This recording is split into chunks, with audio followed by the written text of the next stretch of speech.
ጥያቄ ከመጽሐፍ ቅዱስ አልገባኝም። ያው ብዙ ጊዜ እኛ መጽሐፍ ቅዱስ እናንተ ናችሁ የምታብራሩትና እኛ ብዙ ጊዜ እኛ ስንናገር አይ እናንተ ልክ አይደላችሁም ትሉናላችሁ። እኔ ደግሞ ያልገባኝን ከመጽሐፍ ቅዱስ እንድትነግረኝ ፈልጌ ነበር። እሺ፣ ከኛ ፍቺ ሳይሆን ከአባቶች ፍቺ ትቀበላለህ? ስለ መጽሐፍ ቅዱስ የእኛ ፍቺ ሳይሆን አባቶች የፈቱልህን አንድምታ ነው የምትቀበለው? ወደዚህ ልምጣ። የአባቶችንማ ተቀብዬ ለእናንተ ሳቀርብ እናንተ አትቀበሉትም። በጣም ጥሩ። እሺ፣ ዮሐንስ ወንጌል ምዕራፍ 20 ቁጥር 17 ላይ ወደ አምላኬ ወደ አምላካቸው አድርጋለሁ የሚለውን የኢየሱስ ክርስቶስን ንግግር አባቶችን ምን ብለው ነው የፈቱት? አንድምታቸው ላይ እኮ ንገረኝ አንተ እሱን ብዬ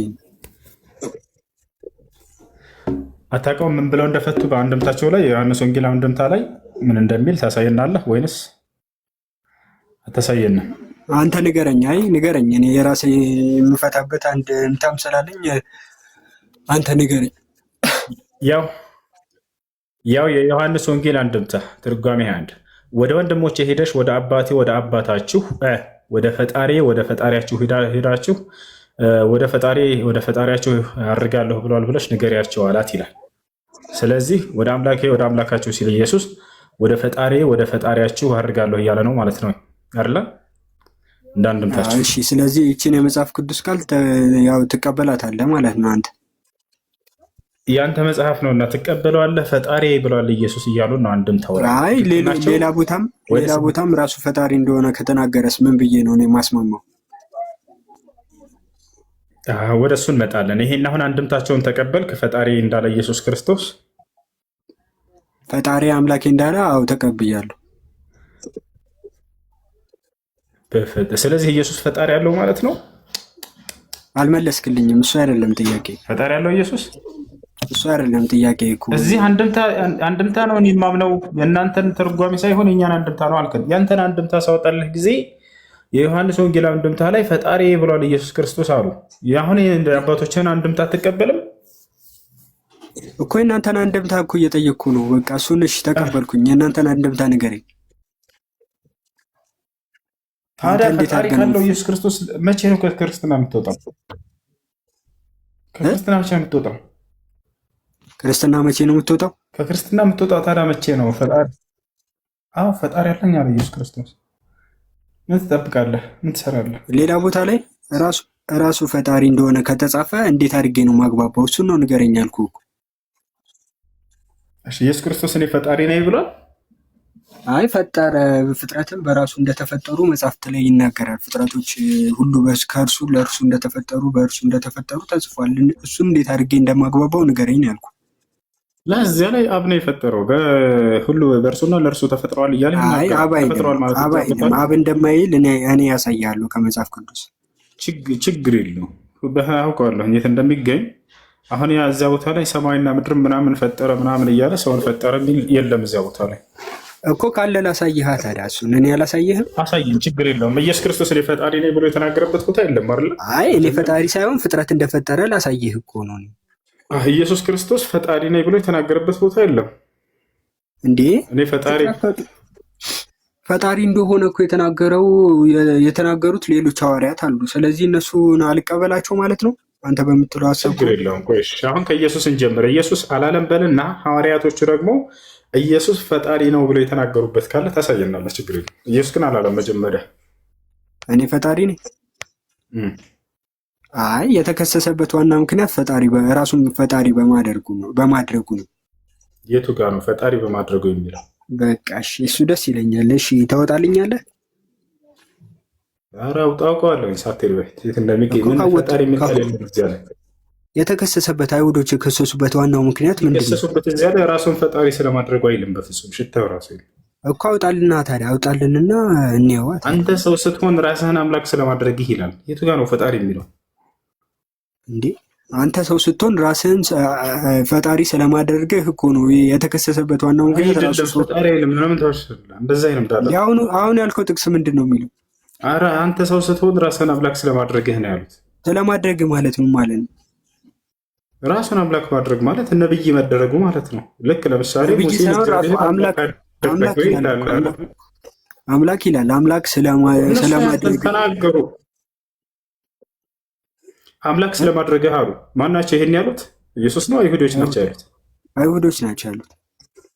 አይሁዶች። ታዲያ አንተ አይሁድ ተከታይ ነህ እንዴ? በጌታ እንዴ እኔ ፈጣሪ ነው እያልኩ እኮ ነው። እኔ አይሁድ ነኝ ብያለሁ እንዴ? አንተ እኮ ነው እያልከኛለህ። ለአይደለም አይሁዶች የተናገሩትን ንግግር እኮ ነው አንተ እያመጣህልኝ ያለው። የተከሰሰበት ራስን አምላክ ስለማድረግህ አሉት። አይሁድ እኮ አያምኑትም። እሱን እኮ አይቀበሉም ናቸው። እንደዛ እኮ አምላክ ብለው የተናገሩት እዛ ቦታ ላይ ራስን አምላክ ስለማድረግ ያሉት ማን ናቸው? አይሁዶች ናቸው። አይሁዶች አይደለም? በጣም ጥሩ፣ በጣም ጥሩ። ኢየሱስ ክርስቶስ እኔ አምላክ ነኝ ብሎ ነግሯቸው ነው ወይንስ እየዋሹበት ነው እነዚህ ሰዎች? እኔ አምላክ ነኝ ብሎ ስለፈወሰ ራሱን ከአምላክ ጋር ስላስተካከለ እኮ ነው እንደዚህ ያሉት። ተው፣ አምላክ ነኝ ብሎ በፍጹም አልተናገራቸውም። እሱ ራሱን ከአምላክ ጋር አላስተካከለም። ራስን ከአምላክ ጋር ማስተካከል ማለትን ማለት ነው የእግዚአብሔር ልጅ ነኝ ብሎ መናገር እንጂ ሌላ አይደለም። አምላክ ማለት ይኸው በቃ በሰንበት ቀን አሁን ብዙ ታምራትን አደረገ አይደለ? ራሱን ከአምላክ ጋር በጣም እንትን አለ። ከአምላክ ጋር ራሱን አመሳሰለ። አሁን በዛ ምክንያት ተከሰሰ አይደል? አመሳሰለም። ክርስቶስ አምላክ እንዳለው አስተማረ እንጂ ራሱን ክርስቶስ ከአምላክ ጋር እንትን አላለም። ኢየሱስ ክርስቶስ አምላክ እንዳለው ነው ያስተማረው። እንዳው አንተ በእግዚአብሔር ታምናለህ? በአንድ እግዚአብሔር ያንተና አንተ ታምናለህ አታምንም የሚለውን ተውና፣ አይ ጥያቄ ልጠይቅ። እሺ እኔ ልጠይቅ አንድ ጊዜ። አይ ጠይቅ። እሺ አንተ በእግዚአብሔር ታምናለህ? በአንድ እግዚአብሔር በአንድ የአብርሃም የይስሐቅ የያዕቆብ የኢየሱስ አምላክ አንድ አምላክ አለ ብዬ አምናለሁ እኮ እግዚአብሔር እግዚአብሔር የሚለውን የኢትዮጵያ ብሉይን ትቀበላለህ እኮ። ስለዚህ ብሉይ መጽሐፍን ትቀበላለህ ማለት ነው። የተበረዘ መጽሐፍ ነው ብዬ እቀበላለሁ። የተበረዘና ያልተበረዘ በምንድን ነው የሚታወቀው? እዛው መጽሐፉ ላይ ነቢያቶች የማይገባ ማንነትን ሲይዙ ታያለህ። አምላክም ልክ እንዲሁ ለነቢያቶች ክብር እንደሌለ ያሳያል መጽሐፉ። እንዲሁም መጽሐፉ ኦሪት ራሱ ተቃጥላለች፣ ጠፍታለች ኦሪት። ስለዚህ ያው ከኛ ከክርስቲያኖች ጋር እኮ ልንግባባ አንችልም ማለት ነው። የተበረዘ ነው ብላችሁ የምታምኑ ከሆነ ላንግባባ ነው ማለት ነው። ይሄን ያለው ራሱ መጽሐፉ ስለሆነ ነው። ራሱ መጽሐፉ ላይ ኦሪት ጠፍታለች፣ ተቃጥላለች። ኦሪት አሁን ከኦሪት ውጭ ያሉትን መጽሐፎች ትቀበላላችሁ? ጠፍታለች ጠፍቷል እያልኩህ እኮ ነው። አንተ ከራስህ ጋር እንድትስማማ ጠፍቷል ብለህ እንድታምን ላደርግህ ነው። ከመጽሐፍ ቅዱስ ነው የምታሳየኝ ወይስ ከሌላ ነገር ውስጥ ልታሳየኝ? አዎ ከመጽሐፍ ቅዱስ። ስለዚህ ጠፍቷል ብላችሁ የምታምኑ ከሆነ ጭራሽ አንስማማም። ክርስቲያንና እስልምና ምንም ሊግባባ አይችልም። እኔ አይደለሁም የማምነው በጌታ ስም። የራስህ መጽሐፍ እንደጠፋ ይናገራል። ኦሪት እያልኩህ እኮ ነው። የለም ኦሪት እኮ። እስኪ ያሳየኝ ከመጽሐፍ ቅዱስ። እሺ ያሳየኝ። ያውን አላሳየህ። ዕዝራ ስቱኤል ምዕራፍ 2 ቁጥር 23 ምን ይላል?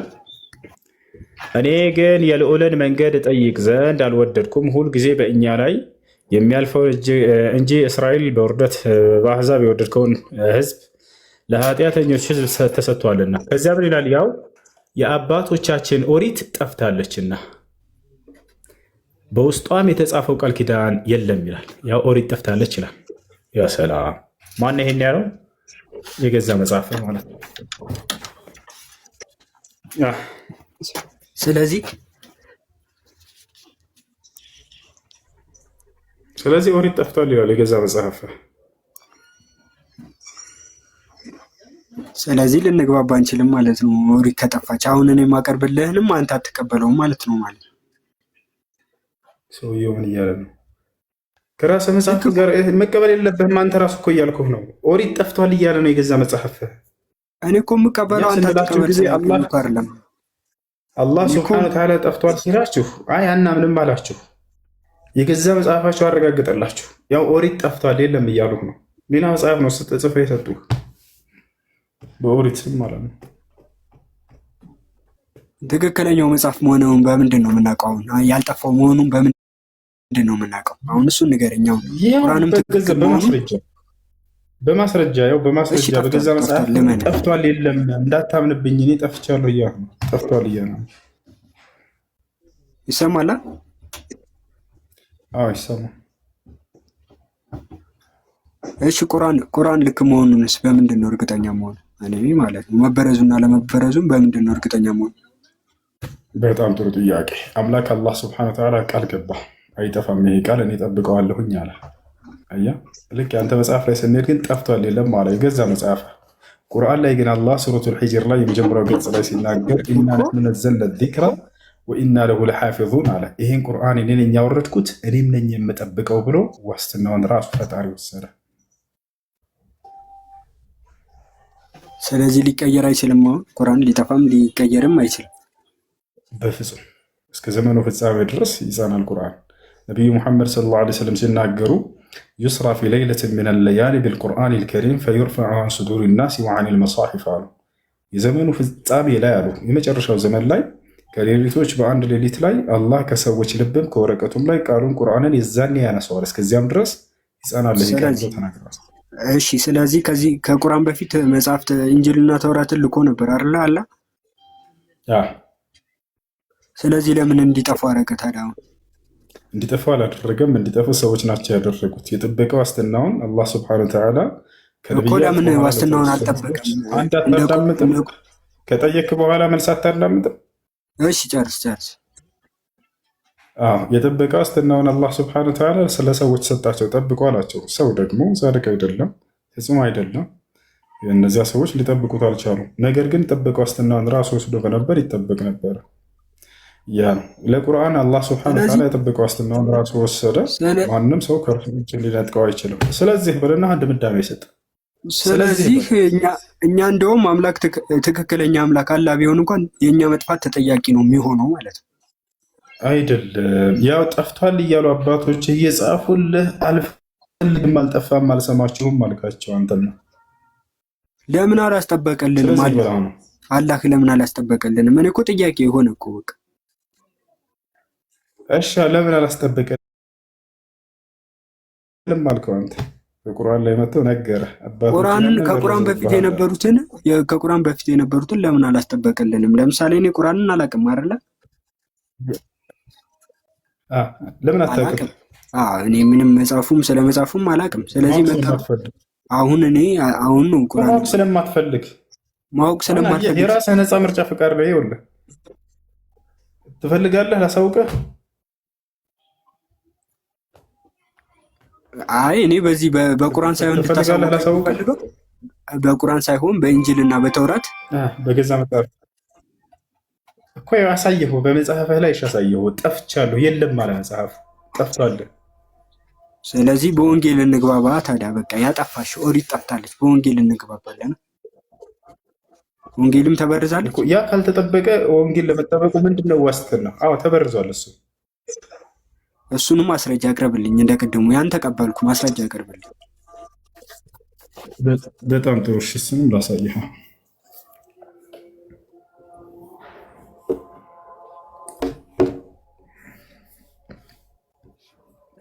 አሁን ወንጌል ላይ እንግባ። ደግሞ ማርቆስ ወንጌል ይላል አይደል? ይሄ ማርቆስ ወንጌል የመጨረሻው ምዕራፍ እንመልከተው። ማርቆስ ወንጌል ስንት ነው መጨረሻው? ምዕራፍ 19 ምዕራፍ 16 ይቅርታ። ያው ማርቆስ ወንጌል ምዕራፍ 16 ቁጥር 8 ላይ ሂድ። መጽሐፍ ቅዱስ ይዛል? እሺ ንገረኝ። ቁጥር 8 ላይ ምን ይላል? መንቀጥቀጥና መደንገጥም ይዟቸው ነበርና ወጥተው ከመቃብር ሸሹ፣ ይፈሩ ነበርና ለማንም አንዳች አልተናገሩም እያለ ይናገራል። ከእነርሱም የያዛቸውን ሁሉ እያለ ይናገራል። ከ8 ጀምሮ እስከ ስንት አለ? መጨረሻው እስከ 20 ድረስ አይደለ? አሁን ይህን እንግሊዝኛውንና የግሪከኛ ሄደን እንመልከት። መጀመሪያ በአዲስ ኪዳን የተጻፈው በአማርኛ ነው። አሁን በአማርኛ እንድንግባባ እዚሁ ላይ አስረዳኝ። አማርኛማ ተተርጉሞ የተሰጠ ወደ አማርኛ እንቀይረዋለን። ችግር የለውም። መጀመሪያ ተጽፎ የተሰጠ ግን በግሪክ እንደሆነ ታውቃለህ አይደለ? እኔ በያዝኩት መጽሐፍ ነው መግባባው ከአንተ ጋር። አሁን በፈጣሪ ስም ራስ አይምሮህን አትዝጋ። እሱ ተተርጉሞ የተሰጠህ ነው። ሳይተረጉም በፊት የነበረበት የእናት ቋንቋው ጋር ሂደን ወደ አማርኛ ቀይረን ልናየው ነው። ችግር የለው። ማን ነበረ? ማርቆስ ወንጌል አይደለ? ማርቆስ ወንጌል 17 ማርቆስ 16 በጣም ጥሩ። ማርቆስ ወንጌል ገብቻለሁ። እኛ መጨረሻ ስንት ነው? 16 ያው ይታያል። 16 ቁጥር ስንት ነው? ቁጥር 8 ነው። አሁን ወደ አማርኛ ልንቀይረው ነው። አብሽር፣ ችግር የለውም። ያው ወደ አማርኛ እንቀይረው ምን እንደሚል እኔ ወደ አማርኛ አሁን ወደ ቋንቋ መጣሁልህ። ያው ማርቆስ ወንጌል ምዕራፍ 16 ቁጥር 8 ምን እንደሚል ተመልከቱ። ሴቶቹም እየተንቀጠቀጡና እየተደነቁ ከመቃብሩ ሸሹ፣ እጅግ ስለፈሩም ለማንም አልተናገሩም። 4 ከዚያስ ምን ይላል? በጣም ጥንታዊ የሆኑት የማርቆስ ጽሑፎች በቁጥር 16:8 ይደመድማሉ አለ። አላሁ አክበር። የጥንቱ ወንጌል ላይ የለም፣ እስከ 8 ድረስ ብቻ ነው የሚደመድመው አለ። አሁን የጥንቱ የመጀመሪያውን ግሪከኛ ያውና ምን ይላል? በጣም ጥንታዊ የሆኑት የማርቆስ ጽሑፎች በቁጥር 16:8 ይደመድማሉ አለ። ያ በኋላ ላይ የታተሙ ጽሑፎች የሚከተሉትን መጨረሻዎች አንድ ወይም ሁለቱን ይጨምራሉ አለ። ከዚያ በኋላ ከጊዜ በኋላ የጨምረውብህ ናቸው እነዚያ። አሁን የግሪኩን የመጀመሪያውን የጥንቱን መጽሐፍ ቅዱስ እስኪ እንመልከተው። የት እንገባለን? ያና ኮዴስ አይነት ክስ ላይ ገብተን ግሪከኛውን ቀጥታ ሄደን እንክፈተው። እዚህ ጥንታዊ የመጀመሪያ የተጻፈው ግሪካዊ ላይ የግሪከኛው ላይ እንግባ። ወደ አማርኛ እንቀይረው። እዚህ ጋር ምን ይላል? ኮዴክስ ሳይናቲከስ በዓለም ላይ እጅግ አስፈላጊ መጽሐፍ ቅዱስ አንዱ ነው። ከ1600 ዓመታት በፊት በእጅ የተጻፈው ይህ የእጅ ጽሑፍ የክርስቲያን መጽሐፍ ቅዱስ ግሪከኛውን ይዟል ይላል። ይህም እጅግ ጥንታዊውን የአዲስ ኪዳን ሙሉ ቅጂ ያካትታል ይለናል። እስኪ ጥንታዊ የመጀመሪያ አዲስ ኪዳን ቅጂ የግሪከኛውን እንመልከተው። እዚህ ጋር እንገባለን። ማን ነበር? ማርቆስ አይደለ? ቀጥታ ማርቆስ ላይ ነው። ያውና ማርቆስ ወንጌል ምዕራፍ 16 ማርቆስ ላይ ገብተናል። እዚህ ምዕራፍና ቁጥር እናስቀምጥ። ምዕራፍ ስንት? ምዕራፍ 16 ያውና 16 ላይ ገብተናል። ማርቆስ ወንጌል ምዕራፍ 16 ያው ቁጥር 8 ላይ ያልቃል። ያው ከዚህ በታች የለም። በቃ ወፍ አለቀ። 6 ላይ ይደመድማል። ይሄ አንደኛው ነው። በጣም ብዙ ምሳሌ ልሰጥ እንችላለን። ከ20 ምናምን በላይ ማለት ነው። ልክ እንደ የመጀመሪያው የግሪከኛው ቅጂ ላይ የሌሉ እውነት ለመናገር ቅድም ያልከውን ገብቻ ይዋለሁ። ስለ ነቢዩ እንትን ላይ ያልከውን ነቢዩ ምን ላይ ነው ቅድም ያሳየኝ? ኦሪት ተበረዘች አልክ። እዝራ ቆይ ላውጣልህ። ምዕራፍ 2 ቁጥር 23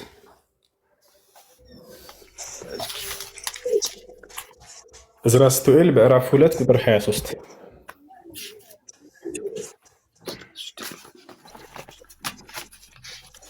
وصدق الله سبحانه وتعالى إذ قال إن اليهود والنصارى قد حرفوا كتبهم ونحن نؤكد لهم ذلك من كتب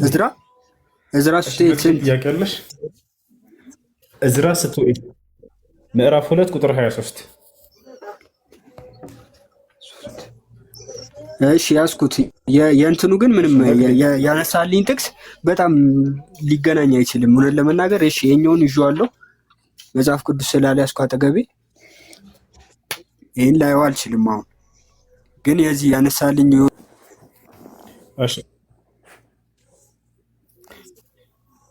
እሺ መቅደም ጥያቄ አለሽ? እሺ ጥያቄሽ ምንድን ነው? እሺ የአላህ ቃል ቁርአን ነው አይደል? ያ ቁርአን ፍጡር ነው ፈጣሪ?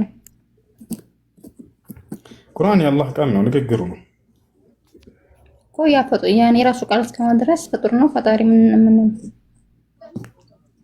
ባህሪ መገለጫው ነው፣ የእርሱ የሆነ መገለጫው ነው። ፈጣሪ ወይንም ፍጡር ተብሎ የሚገለጽ አይደለም ከእርሱ የሆነ ነገር እኮ ያኔ ቁርአን ያኔ ራሱን የቻለ አካል ነው ወይስ ባህሪ? አካል እኮ አይደለም ባህሪ። የአንቺ መገለጫና ባህሪያቶች አሉ፣ ራሳቸውን የቻሉ አካል ናቸው ወይ አይደሉም?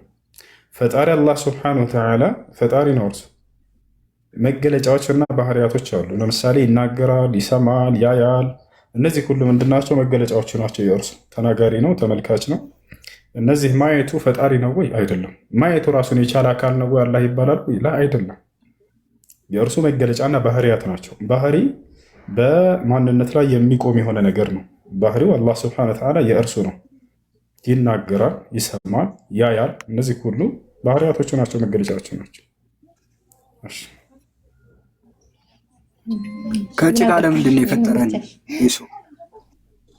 ከጭቃ ለምንድን ነው የፈጠረን? ጥሩ ጥያቄ። አንዴ ላሳስልሽ።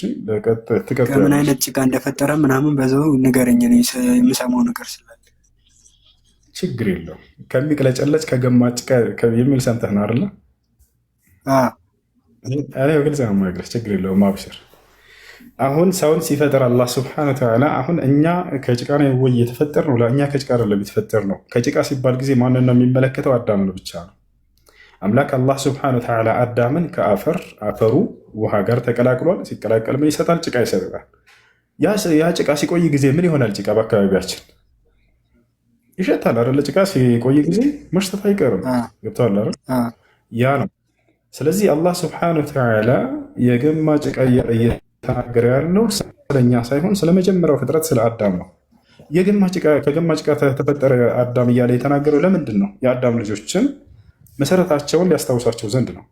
የሰው ልጅ ኩራት አለበትና በተፈጥሮ አንተ ከምትኮራ ራስህን መለስ ብለህ ተመልከት ምን እንደነበርክ እንለዋለን አንዳንዴ። የሰው ልጅ በአምላኩ ላይ የሚኮራ አካል ነው። አምላኩን ከመገዛት የሚንጠባረር አካል ነው። ያንን አንተ የአምላክ አላህ ስብሐነሁ ወተዓላ የሰው ልጅን ቀድመህ የመጀመሪያ አመጣጥህን ተመልከት እያለ ያንን ሊገስጸውና ሊያስታውሰው ዘንድ የተናገረበት ቃል ነው እንጂ አላህ ስብሐነሁ ወተዓላ የሰው ልጅን እጅግ በጣም አክብሮ ነው የፈጠረው። ለምን እንዴት አከበረው ከተባለ እንደ ሰው ልጅ በእጁ አክብሮ የፈጠረው ፍጡር የለም። መላእክቶችንም በቃሉ ነው የፈጠራቸው። ፍጥረትን ሁሉ ሲያስገኝ ጊዜ አዳምን ግን በእጁ ፈጠረው፣ በእጁ ነው ያስገኘው። ተሽሪፉን ወተክሪሙን ሊበኒ አደም።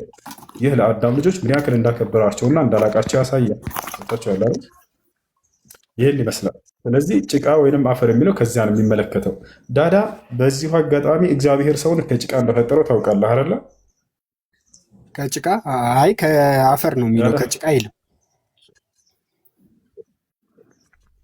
ላሳይህ፣ ከጭቃ ይላል። ከጭቃ የሚለው ነው። እሺ አውጣ ነው። መጽሐፍ ቅዱስ ይዛል አይደለ? ይዣለሁ። እሺ እሺ። ኢዮብ 33:6 ኢዮብ 33:6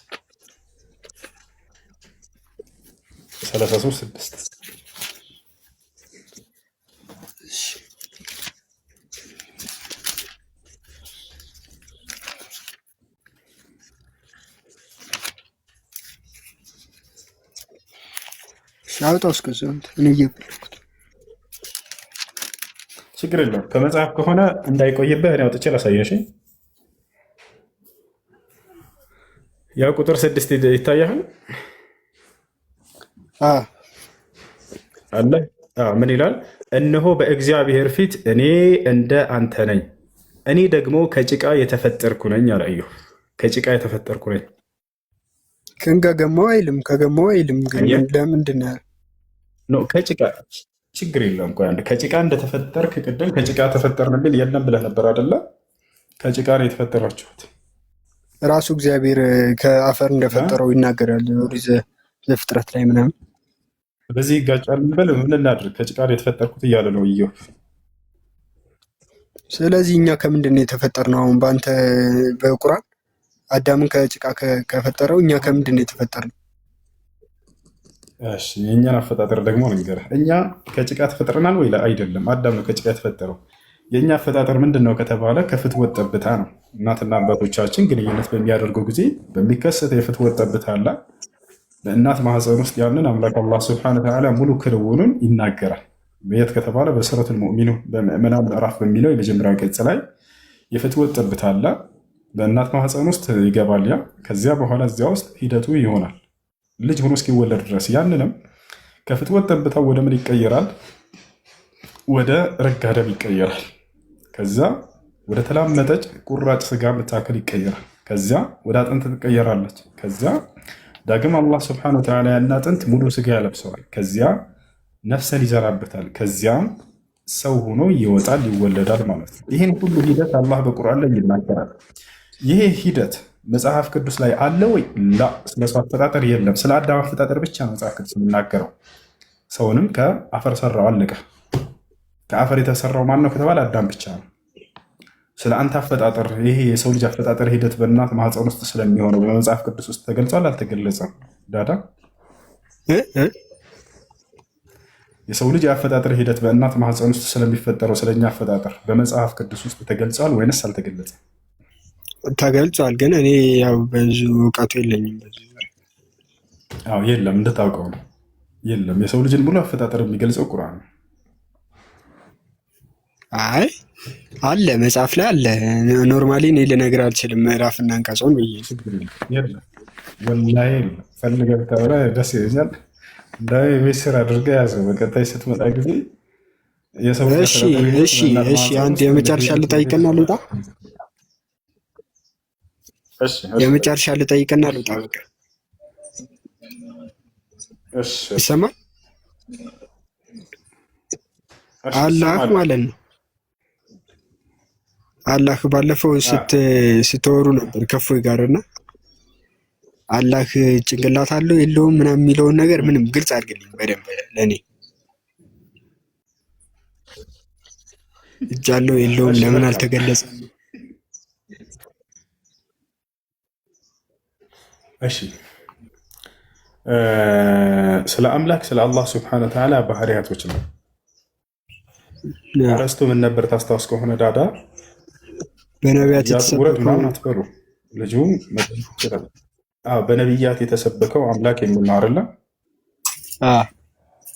ስለዚህ እንደዚያ ከሆነ ትክክለኛው መልስ ምንድን ነው የሚሆነው? ነቢያቶች የሰበኩትን ሰብከውታል፣ ያልተናገሩትን ደግሞ ነቢያቶች አልተናገሩትም ነው አይደል? ትክክለኛው መልስ።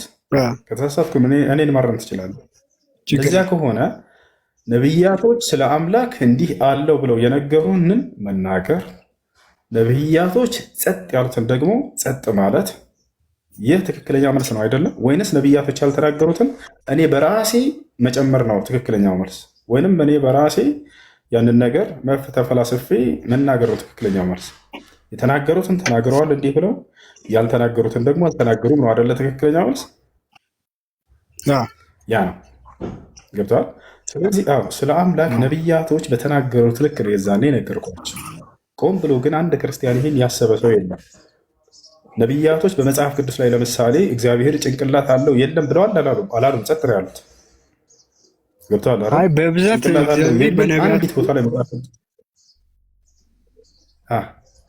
ጭንቅላት አለው እግዚአብሔር የሚል መጽሐፍ ቅዱስ ላይ እግዚአብሔር በሰው አምሳል ሰውን እኮ በአምሳሉ በምሳሌ ነው የፈጠረው እኮ ይላል አይደል? አብ ሰው ነው የሚመስለው? አይ ኖ እግዚአብሔር ሰውን እንደ ምሳሌያችን እንፍጠር ብለው ነው የፈጠሩት መጽሐፍ ቅዱስ አይደለ እኮ። አሁን ጥያቄው አብ ጭንቅላት አለው የሚል አለ መጽሐፍ ቅዱስ ላይ? እንደ ምሳሌ ሆ ማለት እኮ በቃ ሰውን ይመስላል፣ እግዚአብሔር ሰውን ይመስላል፣ በመልኩ ነው የፈጠረው ማለት ነው። ስለዚህ አብም ወልድም መንፈስ ቅዱስም ፍጥረት ዓለምን ከማስገኘታቸው በፊት ሰው ናቸው። ሰው ነው የሚመስሉት አይደለ? በመልክ በቃ እግዚአብሔር ሰውን እንደ መልካችን እንደ ምሳሌያችን እንፍጠር ነው። እሺ አብም ወልድም መንፈስ ቅዱስም ብልትም አላቸው ልክ እንደ ሰው? ፍጥረት ዓለምን ሁሉ ከማስገኘታቸው በፊት ምን አላቸው? ብልት አላቸው። ብልት አላቸው ልክ እንደ ሰው። አብም ወልድም መንፈስ ቅዱስም ብልት አላቸው እንደ ሰው፣ ሰውን ከመፍጠራቸው በፊት ሶስቱም ስላሴዎች። እያወራን ያለነው እኮ ወደ ሰውን እንደ ምሳሌያችን እንፍጠር ብለዋል ነው ያልኩህ አይደለ? እኔ ስለዚህ የሰው አካል ሙሉ አካል አላቸው። አብም ወልድም መንፈስ ቅዱስም ሰማይ ምድርን ከመፍጠራቸው በፊት ብልት አላቸው ማለት ነው። ልክ እንደ ሰው ማለት ነው። እኔ የማውቀው እንግዲህ መሰረታዊ ነገር ነው እንጂ ለዚህ ጥያቄ ከጠየቀኝማ አንተን የምጠይቀው መሰለህ። ጠይቀኝ፣ ችግር የለውም። አላህ ስብሐነሁ ወተዓላ እኔ እመልስልሃለሁ፣ ችግር የለውም። ግን ይኸውልህ እሺ መጽሐፍ ቅዱስ ላይ እግዚአብሔር ጭንቅላት አለው የሚል መጽሐፍ ቅዱስ ላይ አለ ቃል በቃል እግዚአብሔር እንደ ሰው ነው። በቃ ሰውን የፈጠረው በመልኩ ነው ካልኩ ጭንቅላት አለው ሰው አይደለ? አይን አለው። አብም ወልድም መንፈስ ቅዱስም ጭንቅላት አላቸው። ኦኬ፣ ጭንቅላት አላቸው አብም ወልድም መንፈስ ቅዱስም። ስለዚህ ብልትም አላቸው ማለት ነው ሶስቱም። ምን ያደርግላቸዋል ብልት? እኔ አላልኩም። እሱ አሁን እንደዚህ እየተግባባን እኮ ወደ ኋላ ተመለስክ። ኖ እየተግባባን አትጠይቀኝ። እሱን ካልክ ችግር የለውም ያልፈዋለሁ። ግን ሙሉ የሰው አካል አላቸው አብም ወልድም መንፈስ ቅዱስም ካልክ ከዚያ ከአካላቸው እያነሳሁ ልጠይቅህ ነው። እኔ ልክ አንተ ከአካሉ አንስተህ እንደምትጠይቀኝ ማለት ነው። አንተ አልመለስክልኝም። መንፈስ ቅዱስም እኔማ እንደዛ ተብሏል ተጽፏል፣ እንደዛ ተብሎ ተጽፏል። ይሄ ያለው ብትለኝ እንደዛ ሰው እንደምሳሌ ተብሎ ተጽፏል ካልኩ ይሄ ያለው ወይ ብለህ ከዛ ውስጥ አንዱን አውጥተህ በሰው ላይ ብልት አለ። ስለዚህ አብም ወልድም መንፈስ ቅዱስም ብልት አላቸው። ልመልስልህ አልችልም። ይሄን ማለት ነው እንትን ነው ጾታ የላቸውም አለው ብዬ አላስብም እኔ ጾታ። ስለዚህ ልክ እንደ አዳም ሰውን በአምሳሉ ፈጠረው የሚለው ስህተት ነው ማለት ነው። ምክንያቱም ሰው ብልት አለውና መጽሐፍ ነው ያለው። ራሱ መጽሐፍ ያለውን እኮ ነው እኔ የነገርኩህ። ከራሴን ትቼ አይደለም የነገርኩህ እኮ። እንደዛ ካለ አብም ወልድም መንፈስ ቅዱስም ልክ እንደ አዳም ናቸው ካልከኝ፣ ስለዚህ አብም ወልድም መንፈስ ቅዱስም ብልት አላቸው የላቸውም? ይሄን ጨርስና ወደ ቀጣይ እንሂድ። አላቸው ብልት እስማማለሁ። አይ እኔ ጾታ አለው ብዬ አላምንማ። ኢየሱ እንደዛ ነው እኔ የማምነው። እግዚአብሔር ጾታ አለው ብዬ አላምንም። እንግዲህ መልኩም ግን እንደ መልካችን እንፍጠር ብሏል። እንግዲህ እንደ መልካችን እንደ ምሳሌያችን እንፍጠር ካለ እንደ መልካችን ሲል ምን ማለት ነው ትርጉሙ? እንደ መልካችን ሲል ትርጉሙ ምን ማለት ነው? እንደ መልካችን ማለት ሰው በእግዚአብሔር መልክ ነው የተሰራው። በቃ የእግዚአብሔር መልክ ይዞ ነው የተሰራው። ቅርጹ እንዳለ የእግዚአብሔር ቅርጽ ልክ እንደኛ ቅርጽ ሙሉ አካል አለው ማለት ነው። ጭንቅላትም ጨምሮ አለው። ስለዚህ ክርስቶስ ወርዶ ነው አላቸው አብም ወልድም መንፈስ ቅዱስ ነው። ከክርስቶስ ውጭ አብን ለየት አድርጌ ልጠይቅህ። አብ ልክ እንደኛ ነው አካሉ፣ ሙሉ ሰውነት አለው። ሁሉም ነገር ተመሳሳይ ናቸው ሶስቱም። አብ እኮ መንፈስ ነው። በጣም ጥሩ። እሺ አብ ልክ እንደኛ ብልት አለው። ስጋ አታርጋቸው። ስጋ እኮ አይደሉም። እግዚአብሔር ስጋ አይደለም። ገብቷል? እኔ ስጋ ነው አላልኩም። እሺ ሰው ግን እኮ ስጋ ነው እኮ። ሰው እኮ ፍጡር እንደ ሰው አይደለም ማለት ነው። ፍጡር እኮ ነው ሰው። ሰው ፍጡር አይደለም አላልኩም። እግዚአብሔር ልክ የሰው አካል ሙሉ አካል አለው አልከኝ። ከአካሉ ግን የሆነን አካል አንስቼ ስጠይቅ አፈርክበት ለመመለስ። ስለዚህ ሙሉ የሰው አካል የላቸውም፣ ጎደሎ ናቸው ማለት ነው። አልተገለጸም። በቃ አልተገለጸም ማለት ከላይ ብልት ኑሮ አብ አልተገለጸም መጽሐፉ ላይ ያለ ነው። ስለዚህ ጎደሎ ነው ማለት ነው። መጽሐፉ ላይ አልተገለጸም። እግዚአብሔር መንፈስ ነው። መንፈስ ደግሞ እንደዚህ ያለው ተብሎ አልተጻፈም። እንደ ምሳሌው ግን ተናገረ። ለምሳሌ መላእክት ማለት ነው። ስለዚህ አሁን እኔ ለምሳሌ አድርግና እሺ አብ ጭንቅላት አለው የሚል ተገልጿል። እሺ መጽሐፉ ላይ ሌሎቹም አንድ ናቸው። በቃ እሱ ለብቻው አትጠይቅ። ሁሉ ሶስቱም አንድ አካል ስለሆኑ ተመሳሳይ አካል ስለሆኑ እሺ አብ ጭንቅላት አለው የሚል አለ የለም? መጽሐፍ ቅዱስ ላይ አብ ጭንቅላት አለው የሚል የለም መጽሐፍ ቅዱስ ላይ። አለ የሚል ወንድ ካለ ገብቶ ማሳየት ይችላል። ይሄ እኮ እንደዚህ ዲቴል አልተቀመጠም እኮ። በቃ እኮ አልተገለጸም። በላ ያው እኮ ነው መልሱ። አሁን እዚህ ጋር ምን አለ መሰላቸው እናንተ ከዚያ ላይ ከውይይቱ ማለት ነው አልተገለጸም ስንላቸው ጊዜ ትክክለኛ መልስ መሆኑ እንድትረዱ ዘንድ ነው። ምክንያቱም አርዕስቱ ምንድን ነው? ነቢያት ስለ አምላክ የተናገሩትን ማጽደቅ ነው። በዚያ ቦታ ላይ ያልተናገሩትን ደግሞ አልተናገሩም ብሎ ማለፍ ነው። ነቢያት አምላክ ጭንቅላት አለው ብሎ በመጽሐፍ ቅዱስም ሆነ በቁርአን አላስተማሩም። ቆይ አንድ ልጨርስልህ። የለም የትኛውም ቦታ ላይ አብ ጭንቅላት አለው የሚል የለም። መንፈስ ቅዱስ ጭንቅላት አለ? ለምን እንደዛ እንደጠየቁት አውቃለህ? እግዚአብሔር ጭንቅላት አለ? ወይ አንዴ ላስረዳ። የለም እንደዛ የሚል በዋናነት ግን ከዚያ ልትወስዱ የሚገባው ነገር ምንድን ነው ከተባለ አምላክ ነቢያቶች የሰበኩት አምላክ ማን ነው? ማንነቱ ማን ነው ሲባል ጊዜ እኔ አላህ ነው አልኩት። እንደው አንተ ያን እንትን ስላነሳህ እንጂ እንደው ስለዚያ አለፊዋለሁ። ያ ይሄ ቆየ ነገር ነው። አንተ ስላነሳህ ላስረዳህ ብዬ ነው። እኔ አላህ ነው አምላክ አልኩኝ። እሱ ደግሞ ያህዌ ነው አምላክ አለ። አላህ እንደሆነ አምላኬ ከቁርአን አስረዳሁት። አይ ይሄ ከሙስሊሞች ቁርአን ዘንድ ብቻ ነው ያለው፣ ሌላ ቦታ ላይ አይገኝም አላህ የሚለው ስሙ አለ። እሺ አልኩኝና ወዲያው ታስታውስ ከሆነ አይ በመጽሐፍ ቅዱስም የአረብ ክርስቲያኖች አምላክን አላህ ብለው ነው የሚጠሩት ብዬ መጽሐፉን ገልጬ ከብሉይ ኪዳን አንድ ከአዲስ ኪዳን አንድ የአምላክ ስም አላህ እንደሆነ አሳየኋቸው፣ አረጋገጥኩኝ። አንተ ግን አምላኬ ያህዌ ነው ብለሃል። እስኪ አምላኬ ያህዌ ነው ብሎ ያስተማረ አንድ ሐዋርያ ወይም ኢየሱስ ክርስቶስ የነቢያቶችን አምላክ ያህዌ አምላክ ነው ብሎ ያስተማረ አንድ ጥቅስ አሳይ ብዬው አላሳየም። በዛ በሙሉ ቪዲዮ ላይ ይሄን ማረጋገጥ ትችላላችሁ። አንድ ክርስቲያን አለ የዛኔ አምላኬ ያህዌ ነው ብሎ እስኪ ማስረጃ ወጣና ክርስቶስና ሐዋርያቶች አምላክ ያህዌ ነው ብሎ ያስተማሩበት አንድ ጥቅስ አምጣ ብዬ ያሳየበትን አንድ ቪዲዮ ቆርጦ የሚያሳየኛለ? የለም። በአላህ ስም ላለ የለም። እሰገድ አልከው ነበር። አምላክን ሳይገልጽ የሄደ ሰው አምላክ ያህዌ ነው ብሎ ማስረጃ ሳይ ተብሎ ሳያሳይ የሄደ ሰው እዛ ጋ ነው ያለቀላችሁ። ግን በዚያ ላይ ያነሳቸውን አንዳንድ ضعيف ሐዲሶች አላህ ሰማይና ምድርን ከመፍጠሩ በፊት ቁርአን ይቀራ ነበር እያለ እንደለመደው ሊዋሽ ሞከረ። አይ ይሄም ያነሳው ضعيف ነው ውሸት ነው ብዬ ማስረጃ አውጥቼ ضعيف ሐዲስ ውሸት ሐዲስ ሲናገር እንደነበር ይሄንን ማሳይቼላችኋለሁ። ውሸት ሐዲስ እንደሚናገር እዚያ ላይም ትኩረት ማድረግ አልፈልጋችሁ ታቻለ። አይ አልተገለጸም ብለው ላይ ነው ትኩረት ማድረግ የምንፈልገው ካላችሁ ችግር የለውም። እግዚአብሔር ጭንቅላት አለው የለውም? የለም አልተገለጸ። መጽሐፍ ቅዱስ ላይ ተገልጿል የሚለኝ ካለው መናገር ይችላል። እግዚአብሔር ጭንቅላት አለ የሚል አንድ ጥቅስ መጽሐፍ ቅዱስ ላይ የለም። አለ እግዚአብሔር ይኸውልህ እሱ እግርም እጅም እንዳለው አይንም እንዳለው አፍም እንዳለው አፍንጫም እንዳለው ተጽፏል መጽሐፍ ቅዱስ ላይ። በጣም ጥሩ። ይሄ እንደተጻፈ ሁሉ ጭንቅላት አለው የሚል አለ መጽሐፍ ቅዱስ ላይ እኮ። አሁን ባክብዬ በወጣ እኔ ላይልህ እችላለሁ፣ ግን እዚህ አሁን በወጣ የምፈልግ ሰዓት መርገኝ እኔ እጠብቅሃለሁ። እግዚአብሔር እጅ ያለው ተብሏል፣ እግር አለው ተብሏል። ፎሎ አድርገኝ፣ እኔ ችግር የለውም ተብሏል። እግዚአብሔር ጭንቅላት አለው የሚል የተገለጸበት አንድ ጥቅስ ክርስቲያን የሚያሳየኝ አለ። በቃ አንተ ሂድና ወጥተህ ይዘህ ፎሎ አድርገኝና እኔ እመጣለሁ፣ ችግር የለም።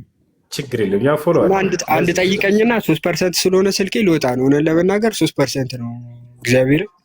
ችግር የለም። አሁን አካል ስለሚለው ላስረዳህ። እሺ አካል ስለኔ የዛኔ የሰው አካል አድርገው የተረዱ ስለሆኑ ማለት ነው። እዛውን ያስረድቼላቸው ነበር። አካል አለው ወይ ሲል ምን አይነት አካል ስለው እንዲህ አይነት እጅ ብሎ እጆ ሲያወጣ ነበር እዛው። አይ በፍጹም እንደሱ አይነት እጅ የለውም ስለው ነበር። ገብቶሃል አይደል? አካል ሲባል ለሁለት ይከፈላል ትርጓሜ። የአካልን ትርጓሜ ራሱ አልተረዳቸውም። አካል ሲባል አንደኛ የሰዎች አካል አለ። ይሄ የሰውነት ክፍሎችን የያዘ አካል አምላክ አላህ ስብሐነሁ ወተዓላ እንደዚህ ያለው ብለን እኛ እናምንም በፍጹም። አካል የሚለው ቃል የአረበኛ ቃል ጠባብ ስለሆነ ነው። ገብቷቸዋል።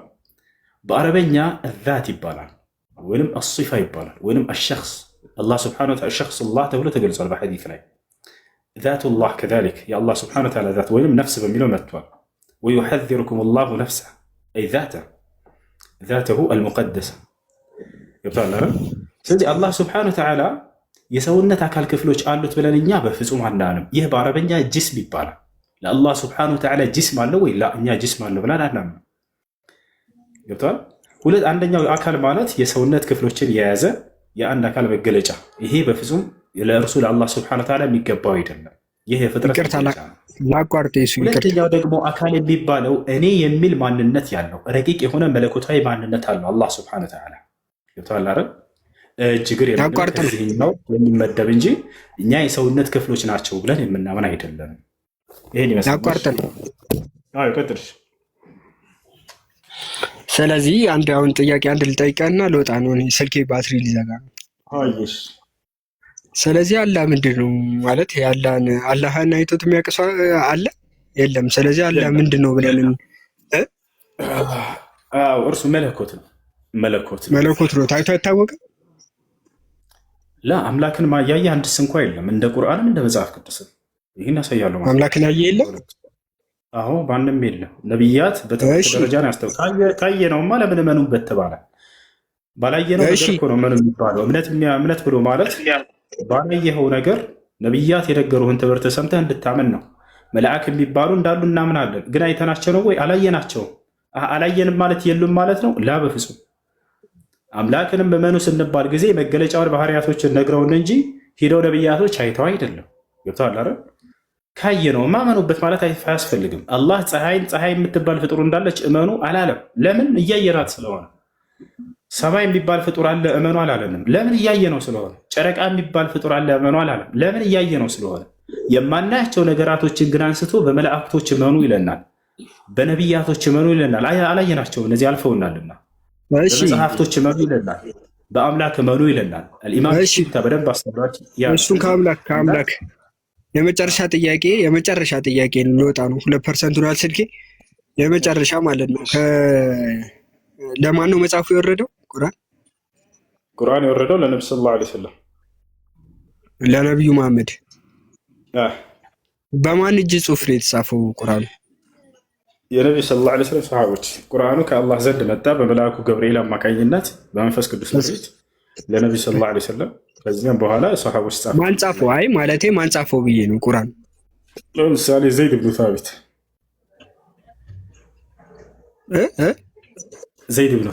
ነብዩ ሰለላሁ ዐለይሂ ወሰለም ዘይድን ና ቁርአንን ጻፍ እያሉ አስተጻፉ። ዘይድ ሰው ነው ወይስ ምንድን ነው? መልአክ ነው? ዘይድ ሰው ነው?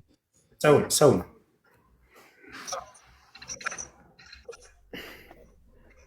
ሰው ነው።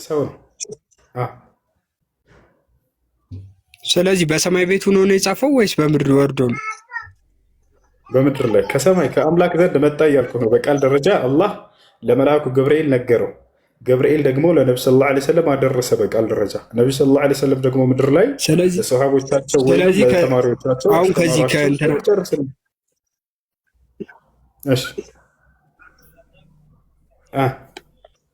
ከመሐመድ ውጭ አሁን ቁርአን ልክ እንደሆነ ማን ነው ሊያረጋግጥልን የሚችለው? አንድ መለኮታዊ መጽሐፍ የሚረጋገጠው በምንድን ነው ከተባለ፣ አንደኛ ያ መለኮታዊ ራእይ የሚመጣው በመንፈስ ቅዱስ ምሪት መሆን አለበት። ገብተዋል አይደል? ቁርአን የመጣው ይሄን መስፈርት አሟልቶ ነው፣ በመንፈስ ቅዱስ ምሪት ነው።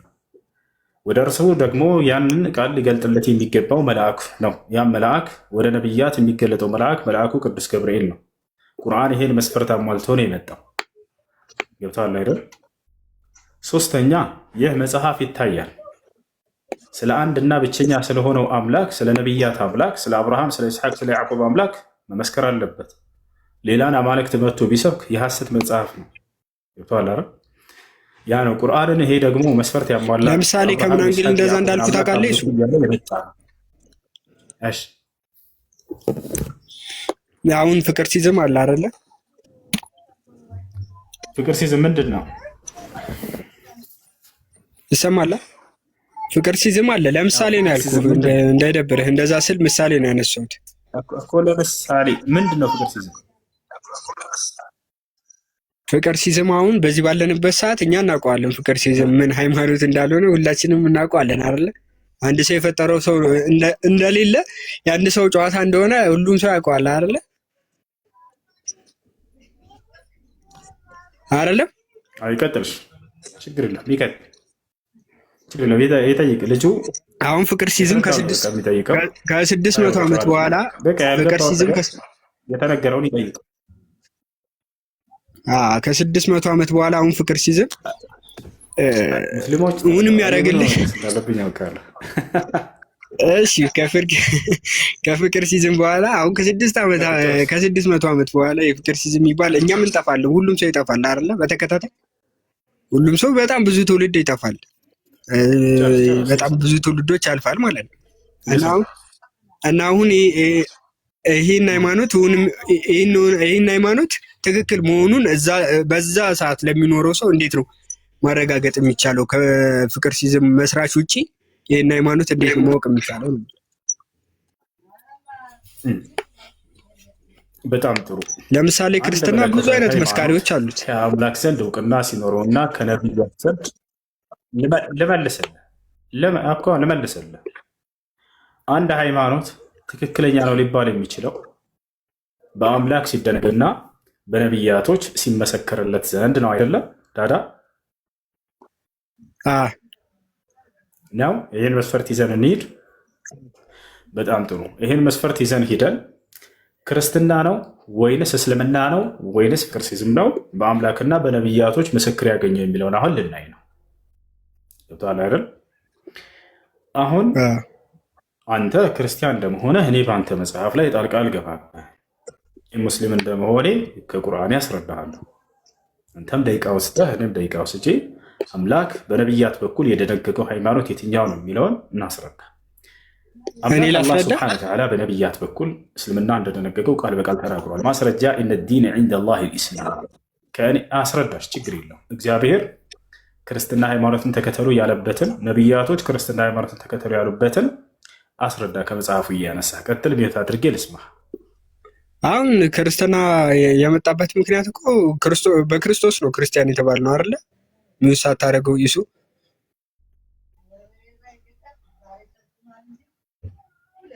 አይሰማም። ቀጥል እንጂ እየሰማህ ነው። እግዚአብሔር ክርስትና ሃይማኖትን ተከተሉ የደነገገበትና ነቢያቶችም ክርስትና ሃይማኖትን ተከተሉ የደነገጉበት። ቀጥል። ክርስትና የተጀመረው እንድመልስልኝ ፈልጌ ቃል በቃል አስረዳ ስለፈልጉ ላላላ በቃ በደቂቃ አደረግ ነው። አንተ 2 ደቂቃ ወስደህ አስረዳውን ሂድ። እግዚአብሔር ክርስትና ሃይማኖትን ተከተሉ ያለበትና ነቢያቶች ክርስትና ሃይማኖትን ተከተሉ ያሉበት ወይንም አንድ ነቢይ እኔ ክርስቲያን ነኝ ያለበት። ቀጥል፣ ሂድ። 2 ደቂቃ አለህ፣ ጀምር፣ ሂድ። ስልኬ ባትሪ ሊዘጋ ነው። አሁን በቃ ዘጋ።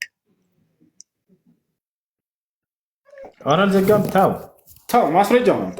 ታው ማስረጃ እመጣልሃለሁ፣ ነግሬሃለሁ። ቅድም አሁን የፈጠርኩት ነገር እንዳልሆነ ነግሬሃለሁ። አሁን በቃ ይዘጋል ብዬ ነው አለማወቅ እንዳትሄድ። ችግር የለውም ወይ መልሼ እመጣና ላስረዳ። ችግር የለውም። እግዚአብሔር የትኛውን ቦታ ላይ ክርስትና ሃይማኖትን ተከተሉ ብሎ አልደነገገውም፣ አያውቀውም። ነቢያቶች ንገረኝ፣ እኔ ልጻፍና ብለው አልደነገጉትም። ቆይ አንዴ እስልምናን ግን አላህ ሱብሓነሁ ወተዓላ እስልምና ሃይማኖትን ተገደሉ አንዴ ሜት አድርግ አልዘጋም እንደ ማትረው ሲላል አላህ ግን ቃል በቃል በቁርአን ላይ እስልምና ሃይማኖትን ተከተሉ ብሏል። ነቢያቶችን በቁርአን ላይ እስልምናን ሃይማኖት ተከተሉ ብለዋል። ስለዚህ ፍቅር ሲዝም ጋር የሚመሳሰለው ማለት ነው አምላክና ነቢያቶች የማያውቁት የሆነው ክርስትና ነው። አንተ በራስህ ጊዜ አመጣህ ወደዚህ። ለፍቅር ሲዝም ተስማሚ የሆነው ሃይማኖት ክርስትና ነው። ምክንያቱም አምላክ ነቢያቶችን እውቅና አልሰጡትም በመጽሐፍ ቅዱስ ላይ የለም። በቁርአን ላይ ግን ስትመጣ አምላክ ራሱ እስልምናን ሃይማኖት ራሱ ደንግጎታል። ነቢያቶችም ራሳቸው ሰብከውታል በቁርአን ላይ። ያሰላም ይሄን ማስረጃ ቃለ ሱብሓነሁ ወተዓላ ኢነ ዲነ ዒንደላሂ ልኢስላም። አላህ ምን አለ? ከእኔ ከአምላካቸው ዘንድ ትክክለኛው ሃይማኖት እስልምና ሃይማኖት ነው አለ። ነቢያቶችስ ምን አሉ? ወላ ተሙቱነ ኢላ ወአንቱም ሙስሊሙን አለ ያዕቁብ። አደራ ልጆቼ ሙስሊሞች ሆናችሁ እንጂ አትሙቱ አለ። ያው አላህም ነቢያቶችም ሰብከውታል። ይህን ይመስላል። ጸጋው የበዛላችሁ። ሰላም አለይኩም ወራህመቱላህ። ሰላም ነው። ወአለይኩም ሰላም ወራህመቱላሂ ወበረካቱ። አህለን አይሐም። እሺ መግዲ ሰላም ነው?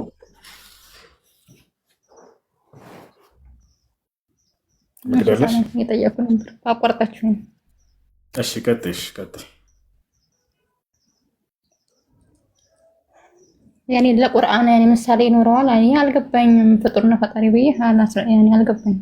ይሄን በምሳሌ ቁርአን የአላህ ሱብሓነሁ ወተዓላ ንግግር ነው፣ ህጉና ድንጋጌው ነው። አምላክ ያወረደው ህግና ድንጋጌ ፈጣሪ ነው ወይንም ፍጡር ነው ተብሎ የሚገለጽ አይደለም። የእርሱ መገለጫ ነው። ተናገረው፣ እርሱ የተናገረው ንግግር ነው። አንቺ ለምሳሌ ትናገር ያለሽ አይደል? መግዲ ንግግር አለሽ። ያ ንግግርሽ መግዲ ተብሎ ሊገለጽ ይችላል ወይንስ የመግዲ ባህሪና መገለጫ ወይንም የመግዲ ንግግር ነው የሚባለው? የመቅዲ ንግግር ነው አይደለም? የመቅዲ ንግግር ያኔ የራሴ ነው፣ ከራሴ ወጣ ነገር ነው። አዎ ያ ነው። አሁን ያንቺ ግን ፍጡር ተብሎ ይገለጻል፣ ከፍጡር የተገኘ ስለሆነ። የፈጣሪ ንግግር ሲሆን ደግሞ የፈጣሪ የእርሱ መገለጫው ንግግሩ ነው። ፍጡር ተብሎ ይገለጻል ወይ? ላ ፍጡር ተብሎ የሚገለጽ አይደለም። ከእርሱ የኔ ፍጡር ከተባለ የእሱ ደግሞ ፈጣሪ ነው የሚባል አይደለም። የእርሱ እንትን ነው፣ የፈጣሪ መገለጫና ባህሪው ነው። ፈጣሪ ተብሎ የሚገለጽም አይደለም፣ ፍጥሩን ተብሎ የሚገለጽም አይደለም። ፈጣሪ ማን ነው? አላህ ነው። ከእርሱ ውጭ የእርሱን ባህሪና መገለጫዎች እየከፋፈለን ይሄ ፈጣሪ ነው፣ ንግግሩ ፈጣሪ ነው፣ መስማቱ ፈጣሪ ነው፣ መናገሩ ፈጣሪ ነው፣ ማየቱ ፈጣሪ ነው ብለን ሳይሆን ፈጣሪ መገለጫዎቹ ናቸው እነዚህ። ያያል፣ ይሰማል፣ ያያል። ማን ነው? ይናገራል። ስለዚህ ይሄ መናገሩ አላህ ስብሐነሁ ወተዓላ መገለጫው ነው፣ ተናጋሪ መሆኑን የሚገልጽ ነው።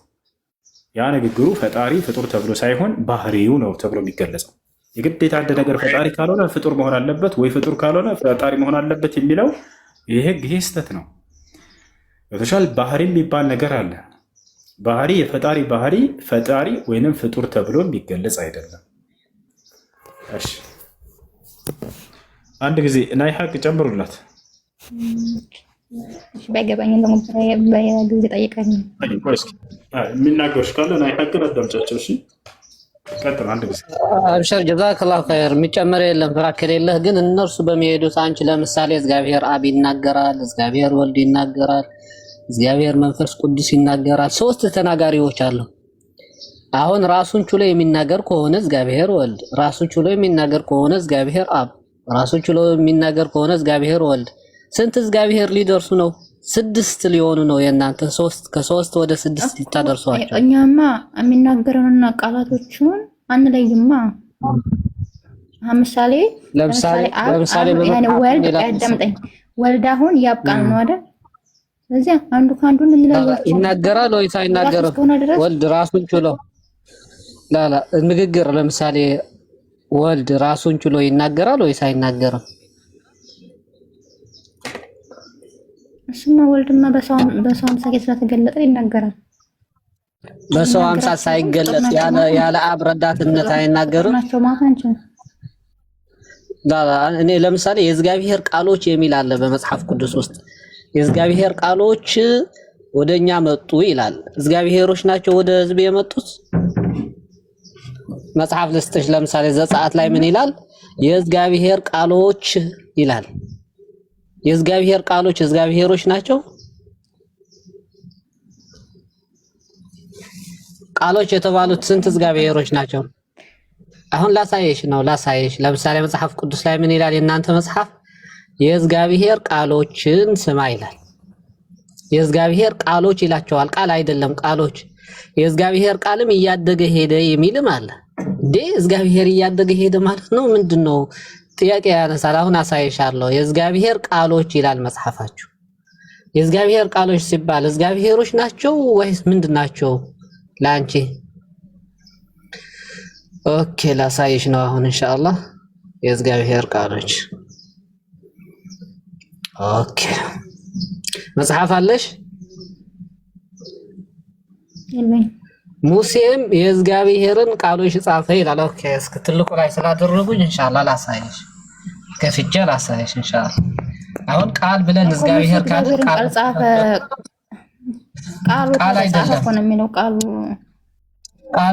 ቃል አይደለም። ይታየሻል? ባባን ወንድም እስኪ የእግዚአብሔር ቃሎች የተባሉት እነማን ናቸው? እዚህ ላይ እሺ፣ እግዚአብሔር ቃሎች ሁሉም ይሰማል። የእግዚአብሔርን ቃሎች ይታያል እዚህ ላይ። አዎ የእግዚአብሔርን ቃሎች ይላል። ቃሎች ስንት ናቸው? ብዙ ናቸው አይደል? እኔ መመለስ እችላለሁ? ይቅርታ ጋር የእግዚአብሔርን ቃሎች ይባላል። እዚህ ላይ ቃሎች ሲል ብዙነትን ያመለክታል አይደል? እዚህ ጋር ቃሎች ሲባል አገባቡ ይለያያል። የእናንተ እኮ የአላህ ቃል እዚህ ጋር እንዳገባቡ ነው የምፈተው። ኦኬ ቃል እኮ ሱብሃን ተዓላ የተናገረው ንግግር ማለት ነው። አሁን እዚህ የእግዚአብሔር ቃሎች የተባሉት የእግዚአብሔር ንግግሮች ናቸው አይደለም? እሱ ይመልስ በቃ ስጪው ለእርሱ። የእግዚአብሔርን ቃሎች ሲል የእግዚአብሔርን ንግግሮች ለማለት ነው አይደለም ወገናችን?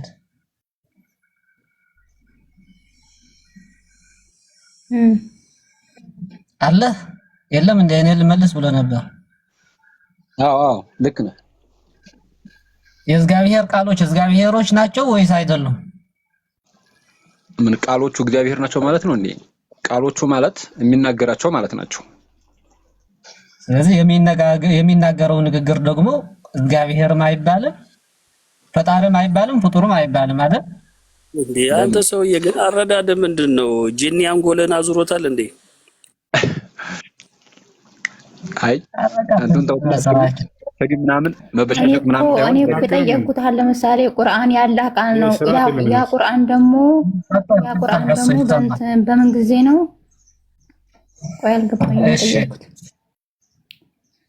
ያ ቁርአን ደግሞ በምንድን ነው እየተናገረ ነው? መድ ትንሽ ይመጣል። መቅድ ትንሽ ጠብቀኝ። ሁሴን ተናግረሃል እንዴ? ቀጥል። እስከ ድምጽ ሰምተን ቀጥል። ይቅርታ እንትን ልጁ ሲሳደብ እንትን ለመናገር ነበር። ቀጥል አንተ ቀጥል። አሁን የክርስቲያን ወገኖቻችን ችግር አሁን እናንተ የፈጣሪ ንግግር ፈጣሪ ሁሉንም የሚያውቅ ከሆነ የሚያውቀው ነገር ለእኛ ከነገረን እርሱ እውቀቱ ዘላለማዊ ነው። ፈጣሪ የሚያውቀው ነገረን፣ አንድ ነገር ነገረን። የእርሱ እውቀት ባህሪው ነው እንጂ ፍጡርን ፈጣሪም አንልም። አይ እግዚአብሔር እውቀቱ ፍጡር ነው ካላችሁ እግዚአብሔር ከተነገረበት ጊዜ ጀምሮ ያወቀው ነገር ነገረን። ስለ እንደኛ ነው አያውቅም፣ ዘላለማዊ እውቀት የለውም ማለት ተናጋሪው ፈጣሪ ከሆነ በቃ። ስለዚህ ቃሎች የእግዚአብሔርን ቃሎች ሲል ምንድነው የተረዳሽው አንቺ? እግዚአብሔሮች ናቸው የተረዱሽ። በቁርአን ምን እንትን ያ ቁርአኑ እንደገረጣ ሰው ሆኖ በምን እንደገረጣ ሰው ሆኖ ይመጣል አይደል? በምን ስለዚህ ቁርአን ራሱ የቻለ አካል ነው ወይ ለማለት ነው። ምንዳው ይመጣል ለማለት ነው። ምንዳው ይመጣላችኋል ለማለት ነው። ምንዳው መምጣት ሁሉ ግለጽ። ትንሣኤ ቀን ፈናዕመል ምትቃለ ዘረትን ኸይረ የራ ይላል አላህ። ለምሳሌ መልካምን ስራ ትንሽ የብናኛ አፈር የምታክል መልካምን ስራ የሰራ ያ ነገር ምንዳውን ያያል ይላል። የዛን የምናየው አሁን የሚበን አፈር ለማለት ሳይሆን ምንዳውን ታያላችሁ ለማለት ነው። ስለዚህ በዚያ በሰው አምሳል ይመጣል ሲባል ምንዳው መምጣቱን ለመግለጽ ነው። የእቲ ተዋበሁ ምንዳው ይመጣል ለማለት ነው። ልጆች ይቆራርጣል እንዴ? ይሰማል? ይሰማል። ምንዳው መምጣቱን ለመግለጽ ነው። ነቢያችን ሰለላሁ ዐለይሂ ወሰለም ሱራ አልዕምራን እና ሱረቱል በቀራ የትንሣኤ ቀን ልክ እንደ በራሪ ወፍ ሆኖ ይመጣሉ ብለው ተናገሩ። ምንዳቸው መምጣታቸውን ለመግለጽ እንጂ የሚበር ወፍ ሆኖ እንዳው ይመጣል ለማለት አይደለም። በብዙ መልኩ ነቢያችን ሰለላሁ ዐለይሂ ወሰለም ገልጸውታል። በገረጣ ሰው መልክ፣ በበራሪ ወፍ መልክ እያሉ በብዙ ምሳሌ ገልጸውታል። ቁርአንን የቀራ ሰው ነገ የትንሣኤ ቀን ምንዳውን ከፍ ያለን ምንዳ እንደሚያገኝ ነው በተራራ ተገልጿል። ለምሳሌ ሰው የትንሣኤ ቀን ምንዳው በተራራ የሚያካክል ምንዳ ይመጣለታል ተብሏል። የሆነ ተራራ እየተሳበ የተጎተተ ይመጣል ለማለት ሳይሆን ታላቅ ምንዳን ያገኛል ለማለት ነው። እሺ እንዲና ጥያቄ ልጠይቅ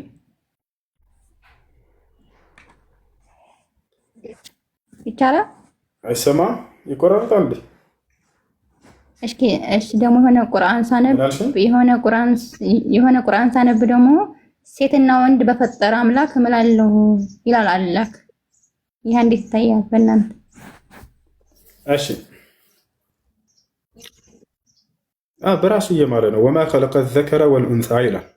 ወንድንና ሴትን በፈጠረ አምላክ እምላለሁ ሲል አላህ ስብሐነሁ ወተዓላ በራሱ እየማለ ነው። ማን ነው ወንድና ሴትን የፈጠረው ብለን ስናይሄደን አላህ ራሱ እንደሆነ ይነግረናል። ያ አዩሃ ናስ ኢና ኸለቅናኩም ሚን ዘከሪን ወኡንሳ ይላል ሱረቱል ሁጁራት ላይ። በፈጠረው ይላል። በሶስተኛ ወገን ሆኖ ይናገራል። እንዲህ ያደረገ የፈጠረ ሰማይን የፈጠረ ምድርን የፈጠረ እያለ ይናገራል። ለምሳሌ በክርስቶስ መጽሐፍ ቅዱስ ላይ ተሽ ከሆነ ከሰማይ ከወረደው በቀር ወደ ሰማይ የወጣ ማንም የለም፣ እርሱም በሰማይ የሚኖረው የሰው ልጅ ነው አለ። በሰማይ የምኖረው ሳይሆን የሚኖረው እያለ ይናገራል። በሌላ ተናጋሪ አድርጎ ይናገራል። እግዚአብሔር መጽሐፍ ቅዱስ ላይ ልክ እንዲሁ እግዚአብሔር ሰውን በአምሳል ፈጠረ እያለ ይናገራል። እግዚአብሔርም አለ ብሎ ከዛ ሌላ ተናጋሪ አስመስሎ ይናገራል።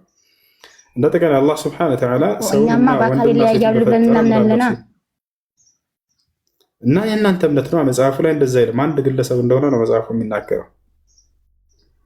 መጽሐፉ የሚናገረው አንድ አካል እንደሆነ ነው የሚናገረው።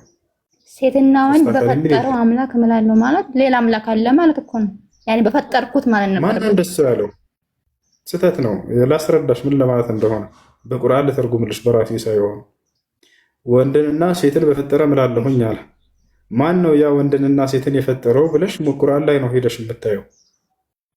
ማን እንደሆነ ሲነግረን እኔ ራሴ አላህ ነኝ አለ።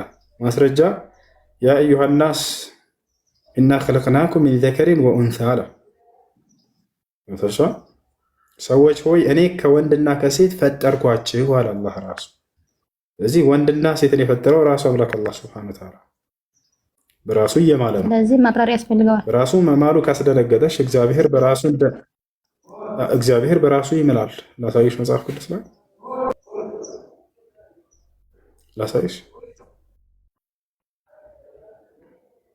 ላሳይሽ። እሺ አንዴ ሴት መጠርት አውሮ እዛ ድረስ አይሽ። እሺ ናይ ሐቅ አውሩ። እሺ ኮሜንት ላይ ፍሬያ የምትባለው ልጅ አስገቡ እያለቻቸው ነው።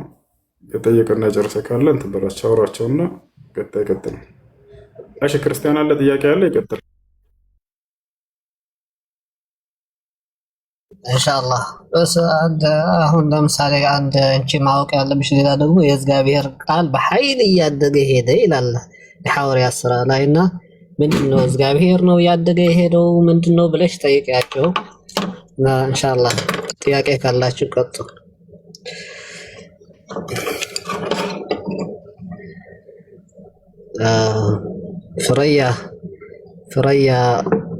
ፍረያ ነው የሚለው ክርስቲያን ነሽ ፍረያ?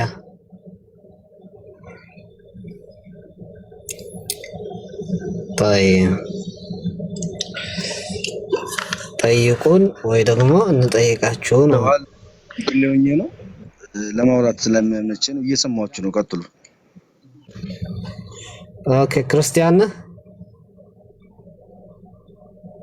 ኦርቶዶክስ። ኦኬ ልጠይቅህ ፈቃደኛ ነህ?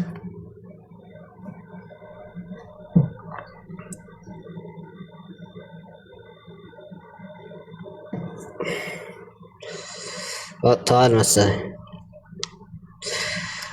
እሺ ሌላ ክርስቲያን አለ?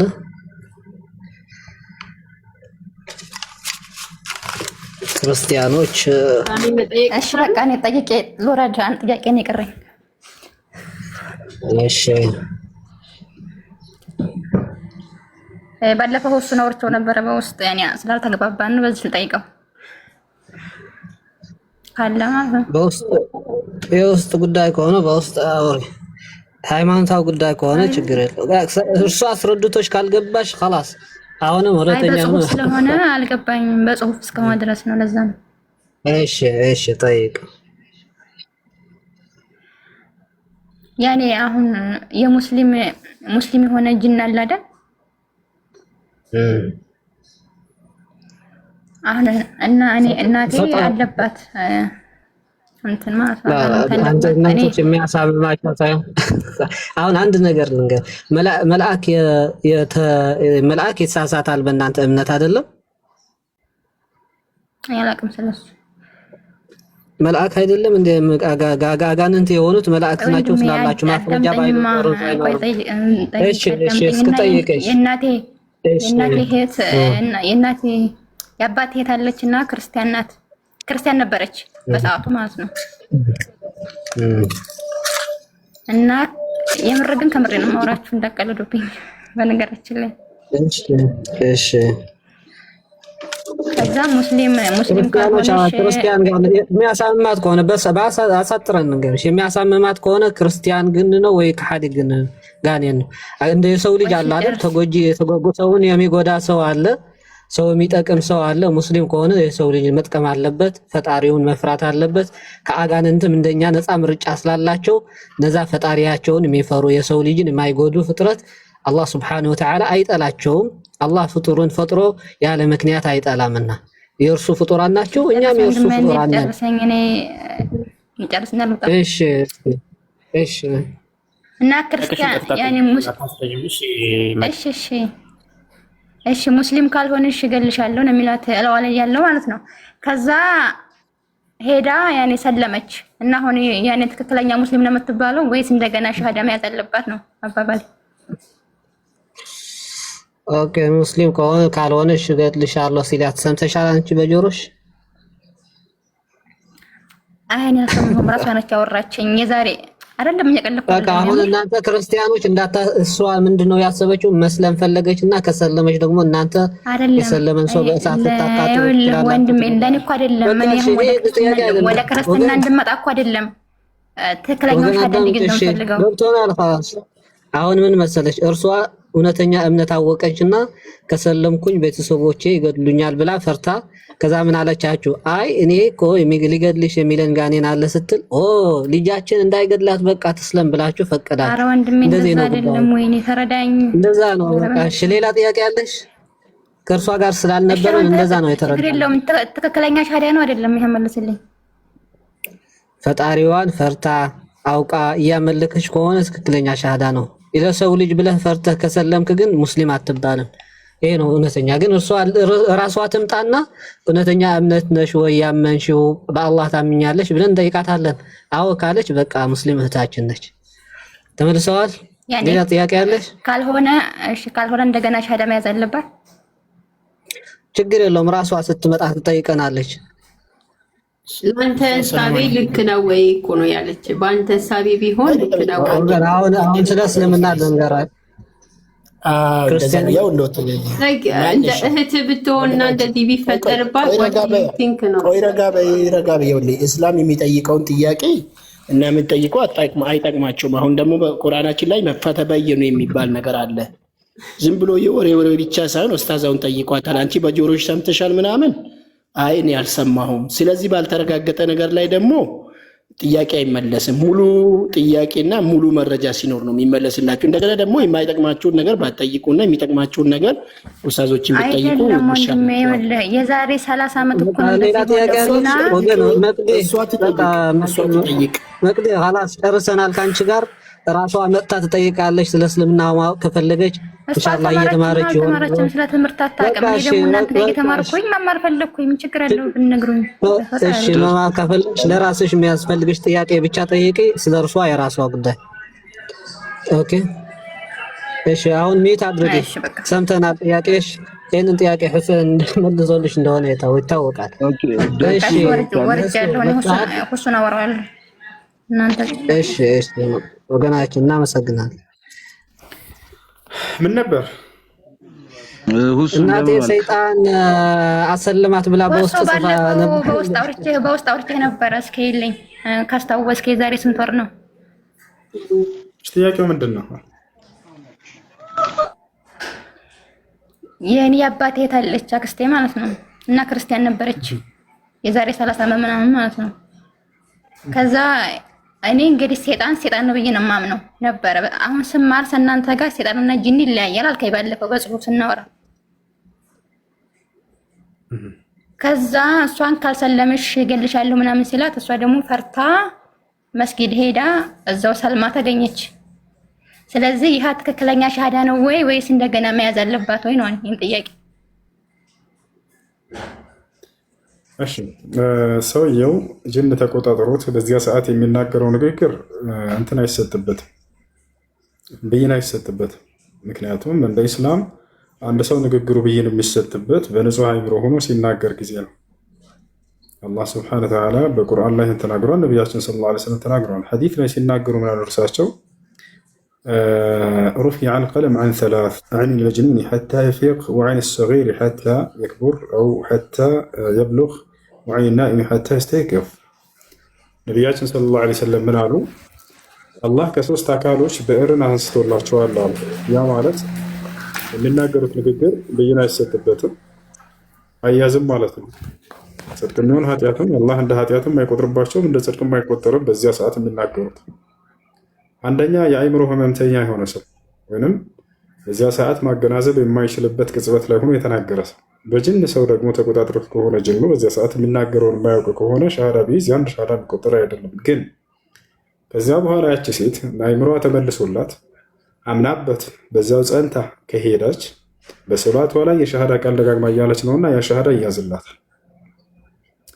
ሶላት ውስጥ ተህያቱን ስትቀሩ አሽሀዱ አን ላ ኢላሀ ኢለላህ ወአሽሀዱ አነ ሙሐመድን ዐብዱሁ ወረሱሉሁ የሚል ቃል አለ። ይህን ቃል አምናበት ከሆነ እያለች ያለችው እነሆ ከአላህ ሌላ አምላክ እንደሌለ መሰክራለሁ፣ ሙሐመድም የእርሱ መልእክተኛ ናቸው ብዬ መሰክራለሁ እያለች ነው። ከዚያ በኋላ በንጹህ አይምሯ ተመልሶላት ከጅን ቁጥጥር ውጭ ወጥታ በንጹህ አይምሯ እየተናገረች አምናበት ያንን ካለች በዛው ከጸናች እስልምናዋ ትክክለኛ ነው። እሺ እሱ አመሰግናለሁ። እሺ ተመልሻለሁ። እሺ ኮሜንት ጥያቄ አለ። ታያቸው ኮሜንት ታያቸው። ጥያቄ ምንድን ነው? እሱ እንደምን ዋልክ? ይኸውልህ በእስልምና አስተምሮ ማለት ነው እኔ ኦርቶዶክስ ነኝ፣ ግን አንዴ ስመኝማ ጥያቄውን።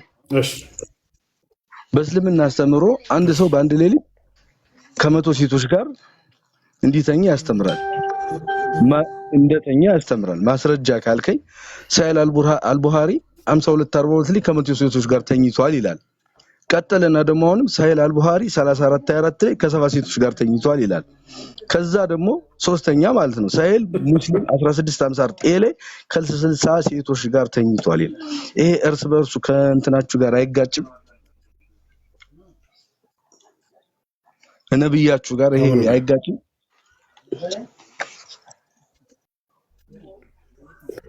ነብያችን ናቸው ያደረጉት ይላል ነብያው ሱሌማን እኮ ሱሌማን ባል። እሺ አሁን እያንዳንዱን እየከፈት ካሳየን ሂድ። ግልጽ ነው ወላሂ ነው ቁጥር ነው ዘይ የሰጠው። ይቅርታ እሱ አንድ ስልክ ነው ያለኝ መክፈት አልችልም። ደሱ አንተ ክፈተው። ደሱ አቤት አቤት እየሰማው ነው። ደስነት ደሳለም ክፈተው አንዴ። ሁሱ ሌላ ስልክ ስለሌለኝ እኔ መክፈት አልችልም። አንተ ከቻል ክፈትልኝና ላሳይ። ሳሉ አቡሃሪ 5242 ላይ ሳል ባህሪ እሺ 5242 ላይ ከመቶ ሴቶች ጋር ተኝቷል ይላል። ስልሳው ነገር አንዴ ስልሳው ነገር እና አንድ ጊዜ ምን አልከኝ? ከስልሳው እንጀምር። ከስልሳዎቹ እንጀምር። ከምኖቹ? ከስልሳዎቹ ስልሳዎቹ ማለት ሳይል ሙስሊም የሚለው 1654 ኤ ነው። እስኪ 60 ሴቶች ጋር ተገናኘ የሚለው ከሱ እንጀምር። ሳይል ሙስሊም 1654 ኤ የሚለውን ክፈተው። ይቅርታ እኔ ስልክ ስለሌለኝ ነው። ሌላ ክፍል ችግር የለውም። አብሽሪ ደሱ ያገር ልጅ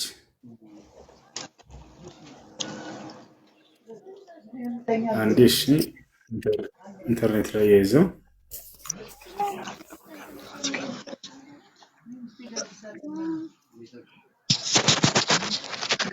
يا سلام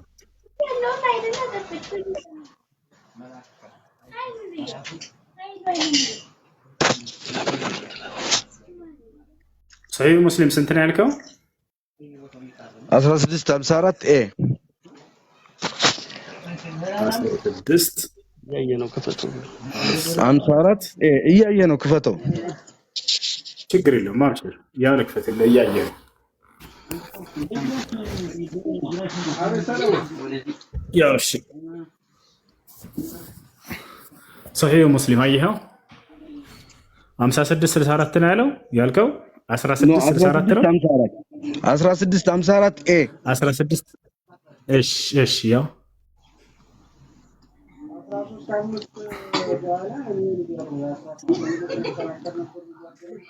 እሺ ያውና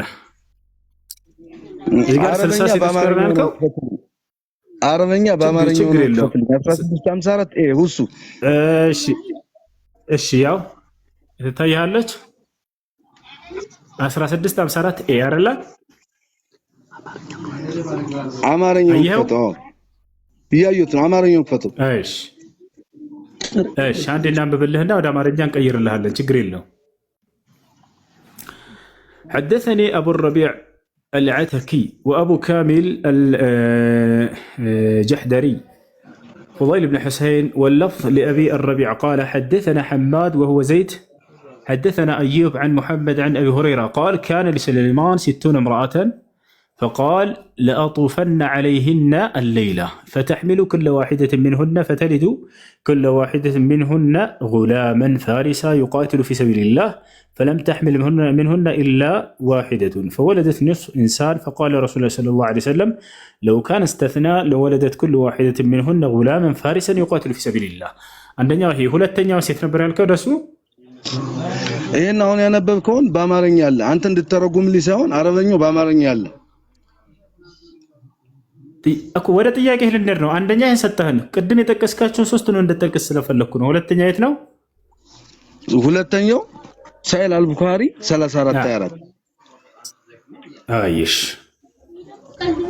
34 24 አያብሽ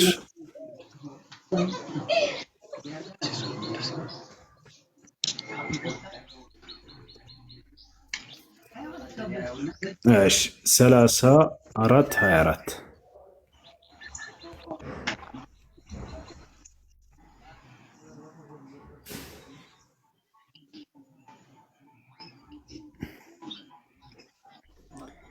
34 23 ايش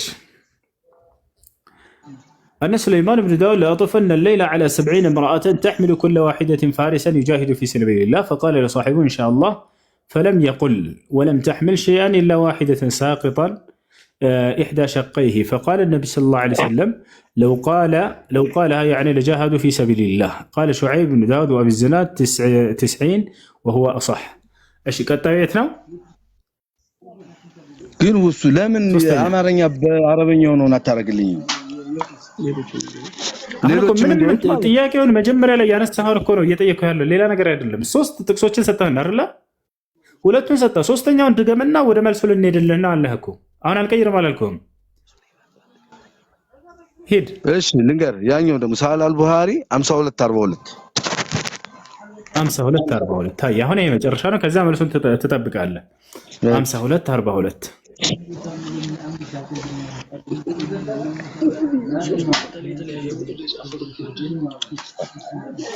هاي 5242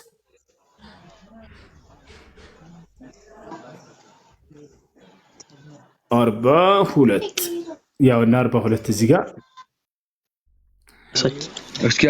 قال سليمان بن داود عليه السلام يعني لأطوفن الليلة ب100 امرأة تلد كل واحدة غلاما يقاتل في سبيل الله فقال له الملك قل إن شاء الله فلم يقل ونسي فأطاف بهن ولم تلد منهن إلا امرأة نصف لو إن شاء الله يأنث وكان أرجى لهجته الشيء أنت إياك أسيها من دنيا ጥያቄ አንደኛ ነብያችሁ በሶስቱም እንትን ላይ እንዴት እንደዚህ አይነት ስም ይጠቅሳል? ሁለተኛ ደግሞ አንድ ሰው በአንድ ሌሊት ከመቶና ከዛ በላይ ሴቶች ጋር እንዲተኛ ይጠቅሳል። ይሄ ነብዩ ሱሌማን ያደረገው ነው። ሙስሊምን መሰረት አድርጎ የሚያስተምር አስተምሮ ነው።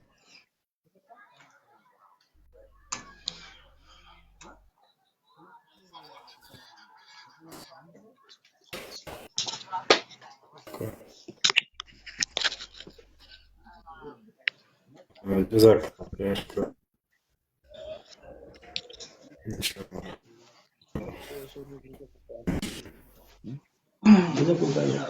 الله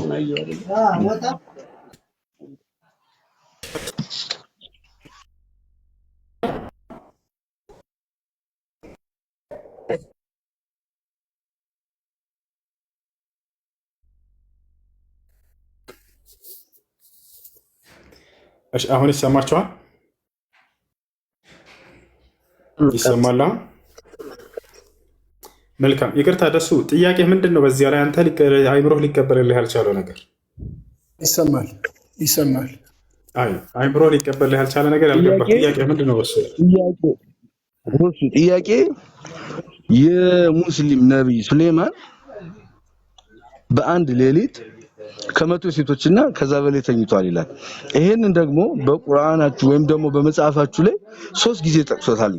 የነገርኩ ጥቅሱን እንትሎች ላይ ማለት ነው። ሳይል አልቡኻሪ 57 በላይ ሴቶች ጋር ተገናኘ የሚል ከመቶ በላይ ሴቶች ጋር ተገናኘ የሚል የት ጋር ነው ያለው? ከመቶ በላይ አሁን ከመቶ ሴቶች ጋር ከመቶ በላይ የሚል የለም። ከመቶ በላይ ሴቶች ጋር ተገናኝቷል የሚል ከየት ነው ያመጣው? እንደሱ የሚል የለም። የተናገረውን ብቻ በዚያ ላይ ጠይቅ። እሺ ከመቶ በላይ ሴቶች የሚል የለም። ከመቶ በላይ ሴቶች ጋር ከመቶ በላይ የተገናኘ ስለማሳይ እንዳትረሳት ሊሆን ይችላል። የኔ ንግግር ስህተት ሊሆን ይችላል። ከመቶ ሴቶች ጋር ተኝቷል በሚለው ያዝልኝ። ከመቶ በላይ መጽሐፍ ቅዱስ ላይ ነው። ከ1000 ሴቶች ጋር ተገናኘ የሚለው እሱን ከፍቻ ያሳያል። እሱን አንተ ትጠይቀኛለህ። አንተ በተራ አሁን እኔ ለጠየቅኩት ጥያቄ መልስልኝ። ከመቶ ሴቶች ጋር በላይ የሚለውን የንግግር ግድፈት ወይም ስህተት አለ። አይሽ ቀጥልሽ ይቅርታሽ። ከመቶ ሴቶች ጋር ተኝቷል ይላል። ይሄ ምንድነው? ሳሂህ አልቡኻሪ 5242 ሳሂህ አልቡኻሪ ደግሞ 3424 ላይ ከሰባ ሴቶች ጋር ይላል።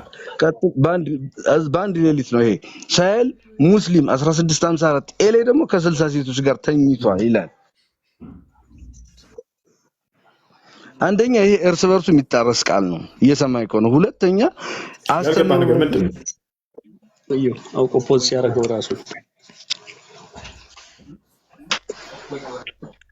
ያልገባኝ ነገር አስተምሮቱ ይሄንን ይፈቅዳል ወይ? የሙስሊም አስተምሮ ያልገባኝ ነገር የሙስሊም አስተምሮ ይሄ ጤነኛውን አስተምሮ ከሆነ ከመቶ ሴቶች ጋር ከሰባ ሴቶች ጋር ከ60 ሴቶች ጋር ተኝቷል እንዴት ይላል? ሁለተኛ ደግሞ እንዴት 3 ጊዜ ይሄንን መልስልኝ። አሁን ልመልስልህ አዳምጥ። አላህ በቁርአን ላይ ምን አለ መሰለህ? ሊኩልን ጀዐልና ሚንኩም ሸርዐተን ወሚንሃጃ ነቢያቶችን ከጠቀሰ በኋላ በመሰረታዊ አስተምሮ ላይ አንድ እንደሆነ ከጠቀሰ በኋላ በአንዳንድ ህግጋቶችን ትዳርን በመሰሉ ሌሎች ነገራቶች ላይ እያንዳንዳችሁ የተለያዩ ህግጋቶችን አድርጌላችኋለሁ አለ። ለምሳሌ በዚያ ዘመን በሱሌማን ዓለይሂ ሰላም ዘመን ላሉት ሰዎች ትዳርን አስመልክቶ እስከ 100 ሚስት ለሱሌማን ዓለይሂ ሰላም ተፈቅዶለት ነበረ። ገብቶሃል አይደለ? ከፍተኛ መቶ ያገባል፣ ከዚያ ውጭ አያገባም። ይህ ነው። አሁን ላይ በዚያ ህግ እኛ በ100 ሚስት ታገባላችሁ በእስልምና ከተባለ አይቻልም። ማስረጃ ቃለ ሱብሓነሁ ወተዓላ ፊ ሱረት ኒሳ ፈንኪሑ ማ ጣበ ለኩም ሚነ ኒሳኢ መስና ወሱላሰ ወሩባዕ። አላህ ሱብሓነሁ ወተዓላ በዚህ ትውልድ ላይ ደግሞ በዛ ከተባለ እስከ 4 ብቻ ማግባት እንደሚችል እንደ ሙስሊም ገለጸ። ከዚያ በላይ ማግባት እንደማንችል አላህ ሱብሓነሁ ወተዓላ ዘግቶታል። በዚያ ዘመን ላሉት ግን እስከ 100 ድረስ ተፈቅዶለት ነበረ ለሱሌማን ዓለይሂ ሰላም። ያ ነው እና 100 ሚስት መገናኘቱ ለአንተ በጣም ደንቆህ ከሆነ ሰለሞን በቁርአን በእስልምና አስተምሮ ላይ የተገለጸው ያ በአንተ መጽሐፍ ላይ ይሄው ራሱ ሰለሞን የዳዊት ልጅ 1000 ሚስቶችና 700 ሚስቶችና 300 ቁባቶች ነበሩት። ቁባት ማለት ከሚስት ውጭ የሆኑ ቅምጦች ወይንም ቺኮች። 700 ሚስቶችና 300 ቁባቶች ጋር እንዴት ነው አንድ ነቢይ አምላክ ቃል የሚገለጥለት አካል 1000 ሚስቶች ሊኖሩት የሚገባው? ደስዬ 1000 አውጥቼ ማስረጃ ላሳየህ። አንድ የመጽሐፍ ላይ አውጥቼ ላሳየህ። ቆይ ሁሱ ቆይ፣ አንተ ከመጠየቅ በፊት የኔን ጥያቄ መልስልኝና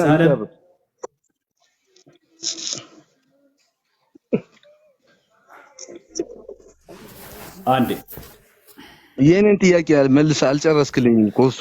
አይወለ አስተምሮቱ ነብያቸው የጻፈው አስተምሮ በዛ ዘመን ሊሆን ይችላል፣ ግን አሁንም ድረስ እየተጠቀማችሁበት ነው አይደለ? ለእኛ እንጠቀምበትም። እኛ አሁን ያ ለሱለይማን እንደሆነ ቃል በቃል ራሱ ይናገራል። ያ በዘመኑ ለነበሩ ሰዎች ለሱለይማን እንጂ እኛ አሁን 100 ሚስት ቢባል አይቻልም በፍጹም። ምናልባት አሁን ላይ እናንተ ብትጠቀሙበት ችግር የለውም፣ ምክንያቱም በመጽሐፋችሁ ላይ ይሄን ያክል ብቻ አግቡ የሚል ስለሌለ። ነገር ግን ነቢያቶችህ መጽሐፍ ቅዱስ ላይ እስከ 1000 ስላገቡ አንተ ብታገባ ሌላ ታሪክ አመጣ ነው። ጥያቄ አልመለስክልኝም ምንም። እኛ ግን 4 ብሎ ገድቦልናል። አንተ ላይ ግን የተገደበ የለም። እና ላሳየህ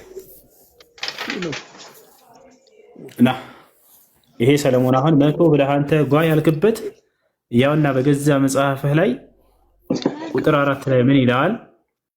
ቁጥር 3 ላይ ለንጉሥ ሰለሞን ማለት ነው። ያው ሰለሞን ቁጥር 3 ለእርሱም ወይዛዝርት የሆኑ 700 ሚስቶችና 300 ቁባቶችም ነበሩት ይላል። አላሁ አክበር። 1000 ደሱ ሁሱ ስማኝ የእናንተ ለነብዩ ሱለይማን ቅድም ያልከኝ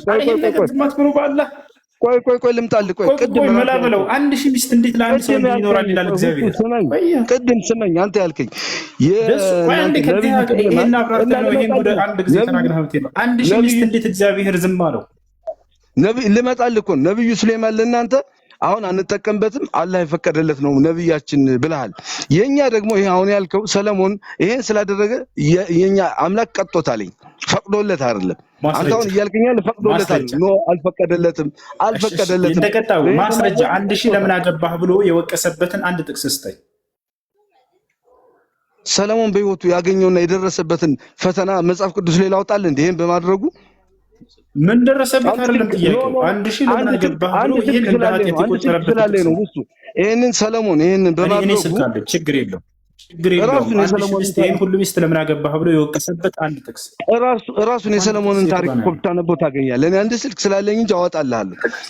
ወላሂ የለም ወላሂ የለም። አልተቃወመም። ለምን 1000 ሚስት አገባህ ብሎ የተቃወመበት ቦታ የለም።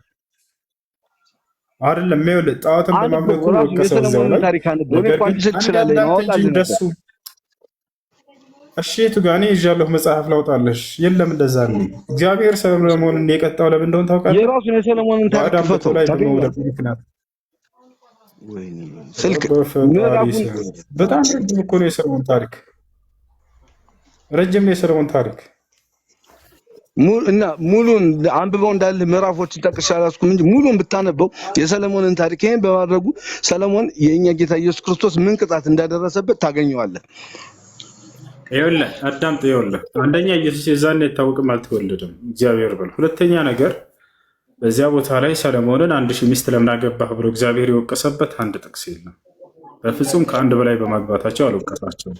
እንዳውም ብዙ ሚስቶችን እንደሚሰጣቸው ለነብያት ቃል ይገባል። ብዙ መከራከር አያስፈልግም። የሰለሞንን ታሪክ ሙሉን አንብበው። አታዳምጥም እንዴ? ጊዜ ስተን እንድታምር አድርገን ሁሉንም አስገልጠህ አሁን ደግሞ እኛን አላዳምጥም አልክ። አዳምጥ እንጂ እግዚአብሔር ከ1000 ሚስት ለምን አገባህ ብሎ የወቀሰበት አንድ ጥቅስ የለም እያልኩ ነው። የለም። ሰለሞንን ቀጥቶታል ወይ ለምትለው፣ አዎ ሰለሞንን ቀጥቶታል። ለምን እንደቀጣው ግን ልንገርህ። ሰለሞን ታውቅ ከሆነ በባዳ ላይ አምላኩን ክዶ ነበር። እንዝል ታህት ያኺ ከገባችሁ እንድትናገሩ ሙሉ ነፃነት ከሰጠኋችሁ ለመስማትም እድል ስጡ። ለመስማትም እድል ስጡ። አይምሯችሁን ክፈቱ። ገብታችኋል? አይምሯችሁን ክፈቱ። ይሄ 100 ሚስት ብለህ አንተ ያካበድከው በመጽሐፍህ ላይ በ10 አባዛው 1000 ሚስቶች ነበሩት። 1000 ሚስት እንዴት ያገባል? በቃ ምንም ጣጣ የላቸው። አይ እግዚአብሔር ቀጥቶታል። ለምንድን የቀጣ እግዚአብሔር 1000 ሚስት ለምን አገባህ ብሎ? ለፍጹም አይደለም። ነገር ግን ሰለሞን እንደ አባት ምን አለ እግዚአብሔር ሲናገር፣ እንደ አባቱ እንደ ዳዊት ግን ሰለሞን በእግዚአብሔር ፊት ፍጹም አልነበረም። እኔንም ትቶ ሌላ ባዕድ አምልኮን አመለከ፣ ካደ እያለ ይናገራል። በዚያ በክህደቱ ምክንያት ቀጣው እግዚአብሔር። ነገር ግን እግዚአብሔር ልክ እንደ አባቱ እንደ ዳዊት ከኔ ስር ፍጹም አልሆነም፣ 1000 ሚስትን እንዴት ያገባል ምናምን ለፍጹም አላለም። ገብተዋል? ዳዊት ከአንድ በላይ ሚስቶች ነበሩት። ግን ያንን አንስቶ እግዚአብሔር አንዲት ቦታ ላይ አልከውነ ነው ከኔ ፊት አልጸደቅም ዳዊት ከአንድ በላይ ሚስት ነበረውና ለፍጹም አላለም። ዳዊት ላይ ያየበት አንድ ስህተት እግዚአብሔር በኦሪዮ ላይ ካደረሰው በደል በቀር ዳዊት ግን በእኔ ፊት ፍጹም ነበር አለ። ከአንድ በላይ ማግባቱንስ በፍጹም አልኮነነበት። ገብታቸው? እንዳውም እግዚአብሔር ለዳዊት ብዙ ሚስቶችን እንደሰጠው ይናገራል። ሚስቶችንም ሰጠሁህ ከዚህ በላይ መጨምርልህ ነበር ብፈልግ ኖሮ አለ። ያ ካላመናችሁ ከላይ ያለው ልጅ ይነግራችኋል። ያገኘው ሽለታ በጣም እውነተኛ ልጅ ነው። ያገኘው ሽለታ ያገኘው ሽለታ ያገኘው ሽለታ ያጣው ሽለታ ያላገኘው ሽለታ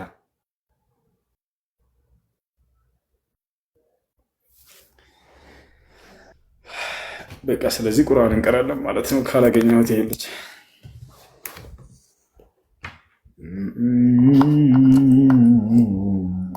ዛሬ ቁርአን አልቀራንም፣ ትንሽ እንቀራለን። ከሱረቱል ፋቲሃ ትንሽም አንስተን ከዛ ከፍ ብለን ከሱረቱል መርየም ሱረቱል መርየምን ትንሽ እንቀራና ከዛ እሱን ስንጨርስ ከዚያን ጨምርና ከሱረቱል ሙልክ ትንሽ ጀምረን ከዚያ እንቀራለን ደግሞ ወራታችንን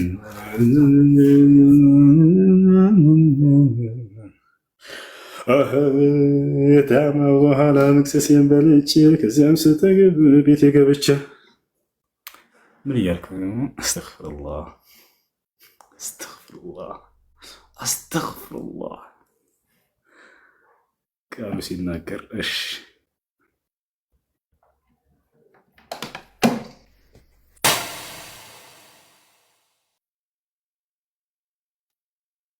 أعوذ بالله من الشيطان الرجيم بسم الله الرحمن الرحيم الحمد لله رب العالمين الرحمن الرحيم مالك يوم الدين إياك نعبد وإياك نستعين اهدنا الصراط المستقيم صراط الذين أنعمت عليهم غير المغضوب عليهم ولا الضالين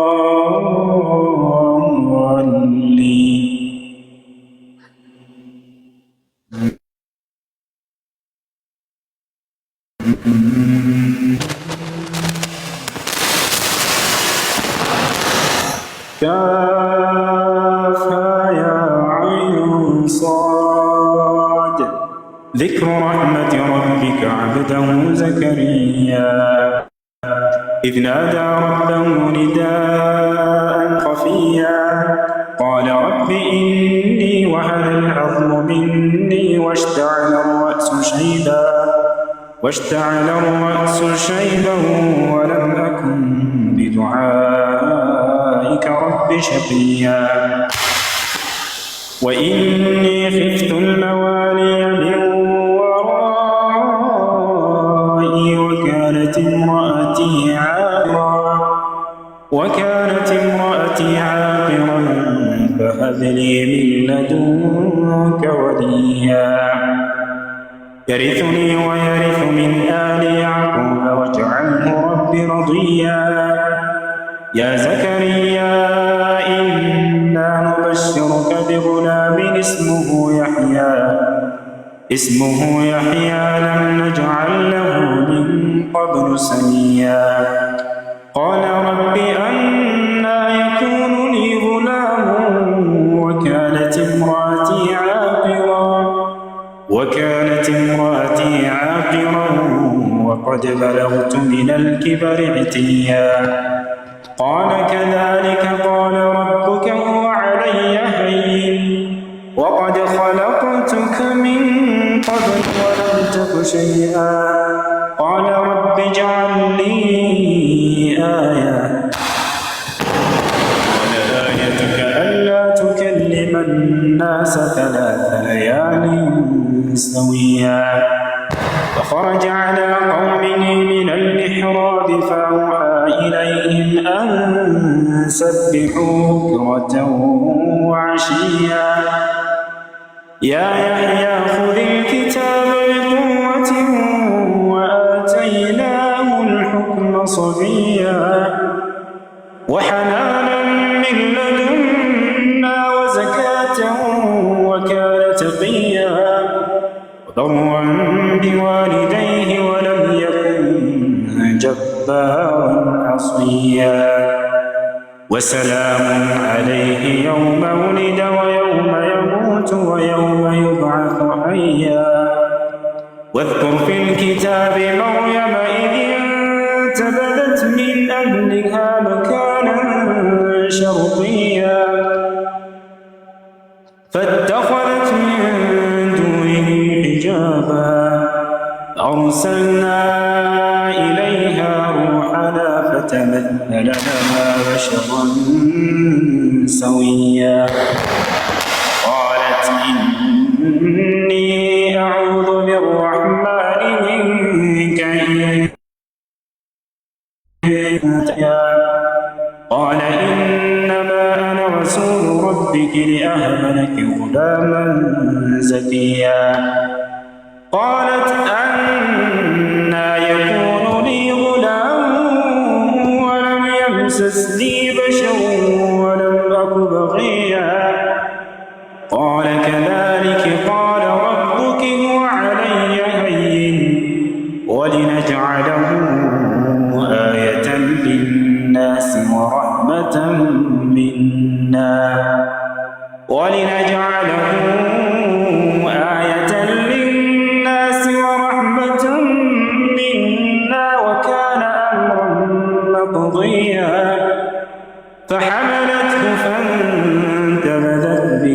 مكانا قصيا فأجاءها المخاض إلى جذع النخلة قالت يا ليتني مت قبل هذا وكنت نسيا منسيا فناداها من تحتها ألا تحزني قد جعل ربك تحتك سريا هزي إليك بجذع النخلة تساقط عليك رطبا جنيا فكلي واشربي وقري عينا فإما ترين من البشر أحدا فقولي إني نذرت للرحمن صوما فلن أكلم اليوم إنسيا فأتت به قومها تحمله قالوا يا مريم لقد جئت شيئا فريا يا أخت هارون ما كان أبوك امرأ سوء وما كانت أمك بغيا فأشارت إليه قالوا كيف نكلم من كان في المهد صبيا قال إني عبد الله آتاني الكتاب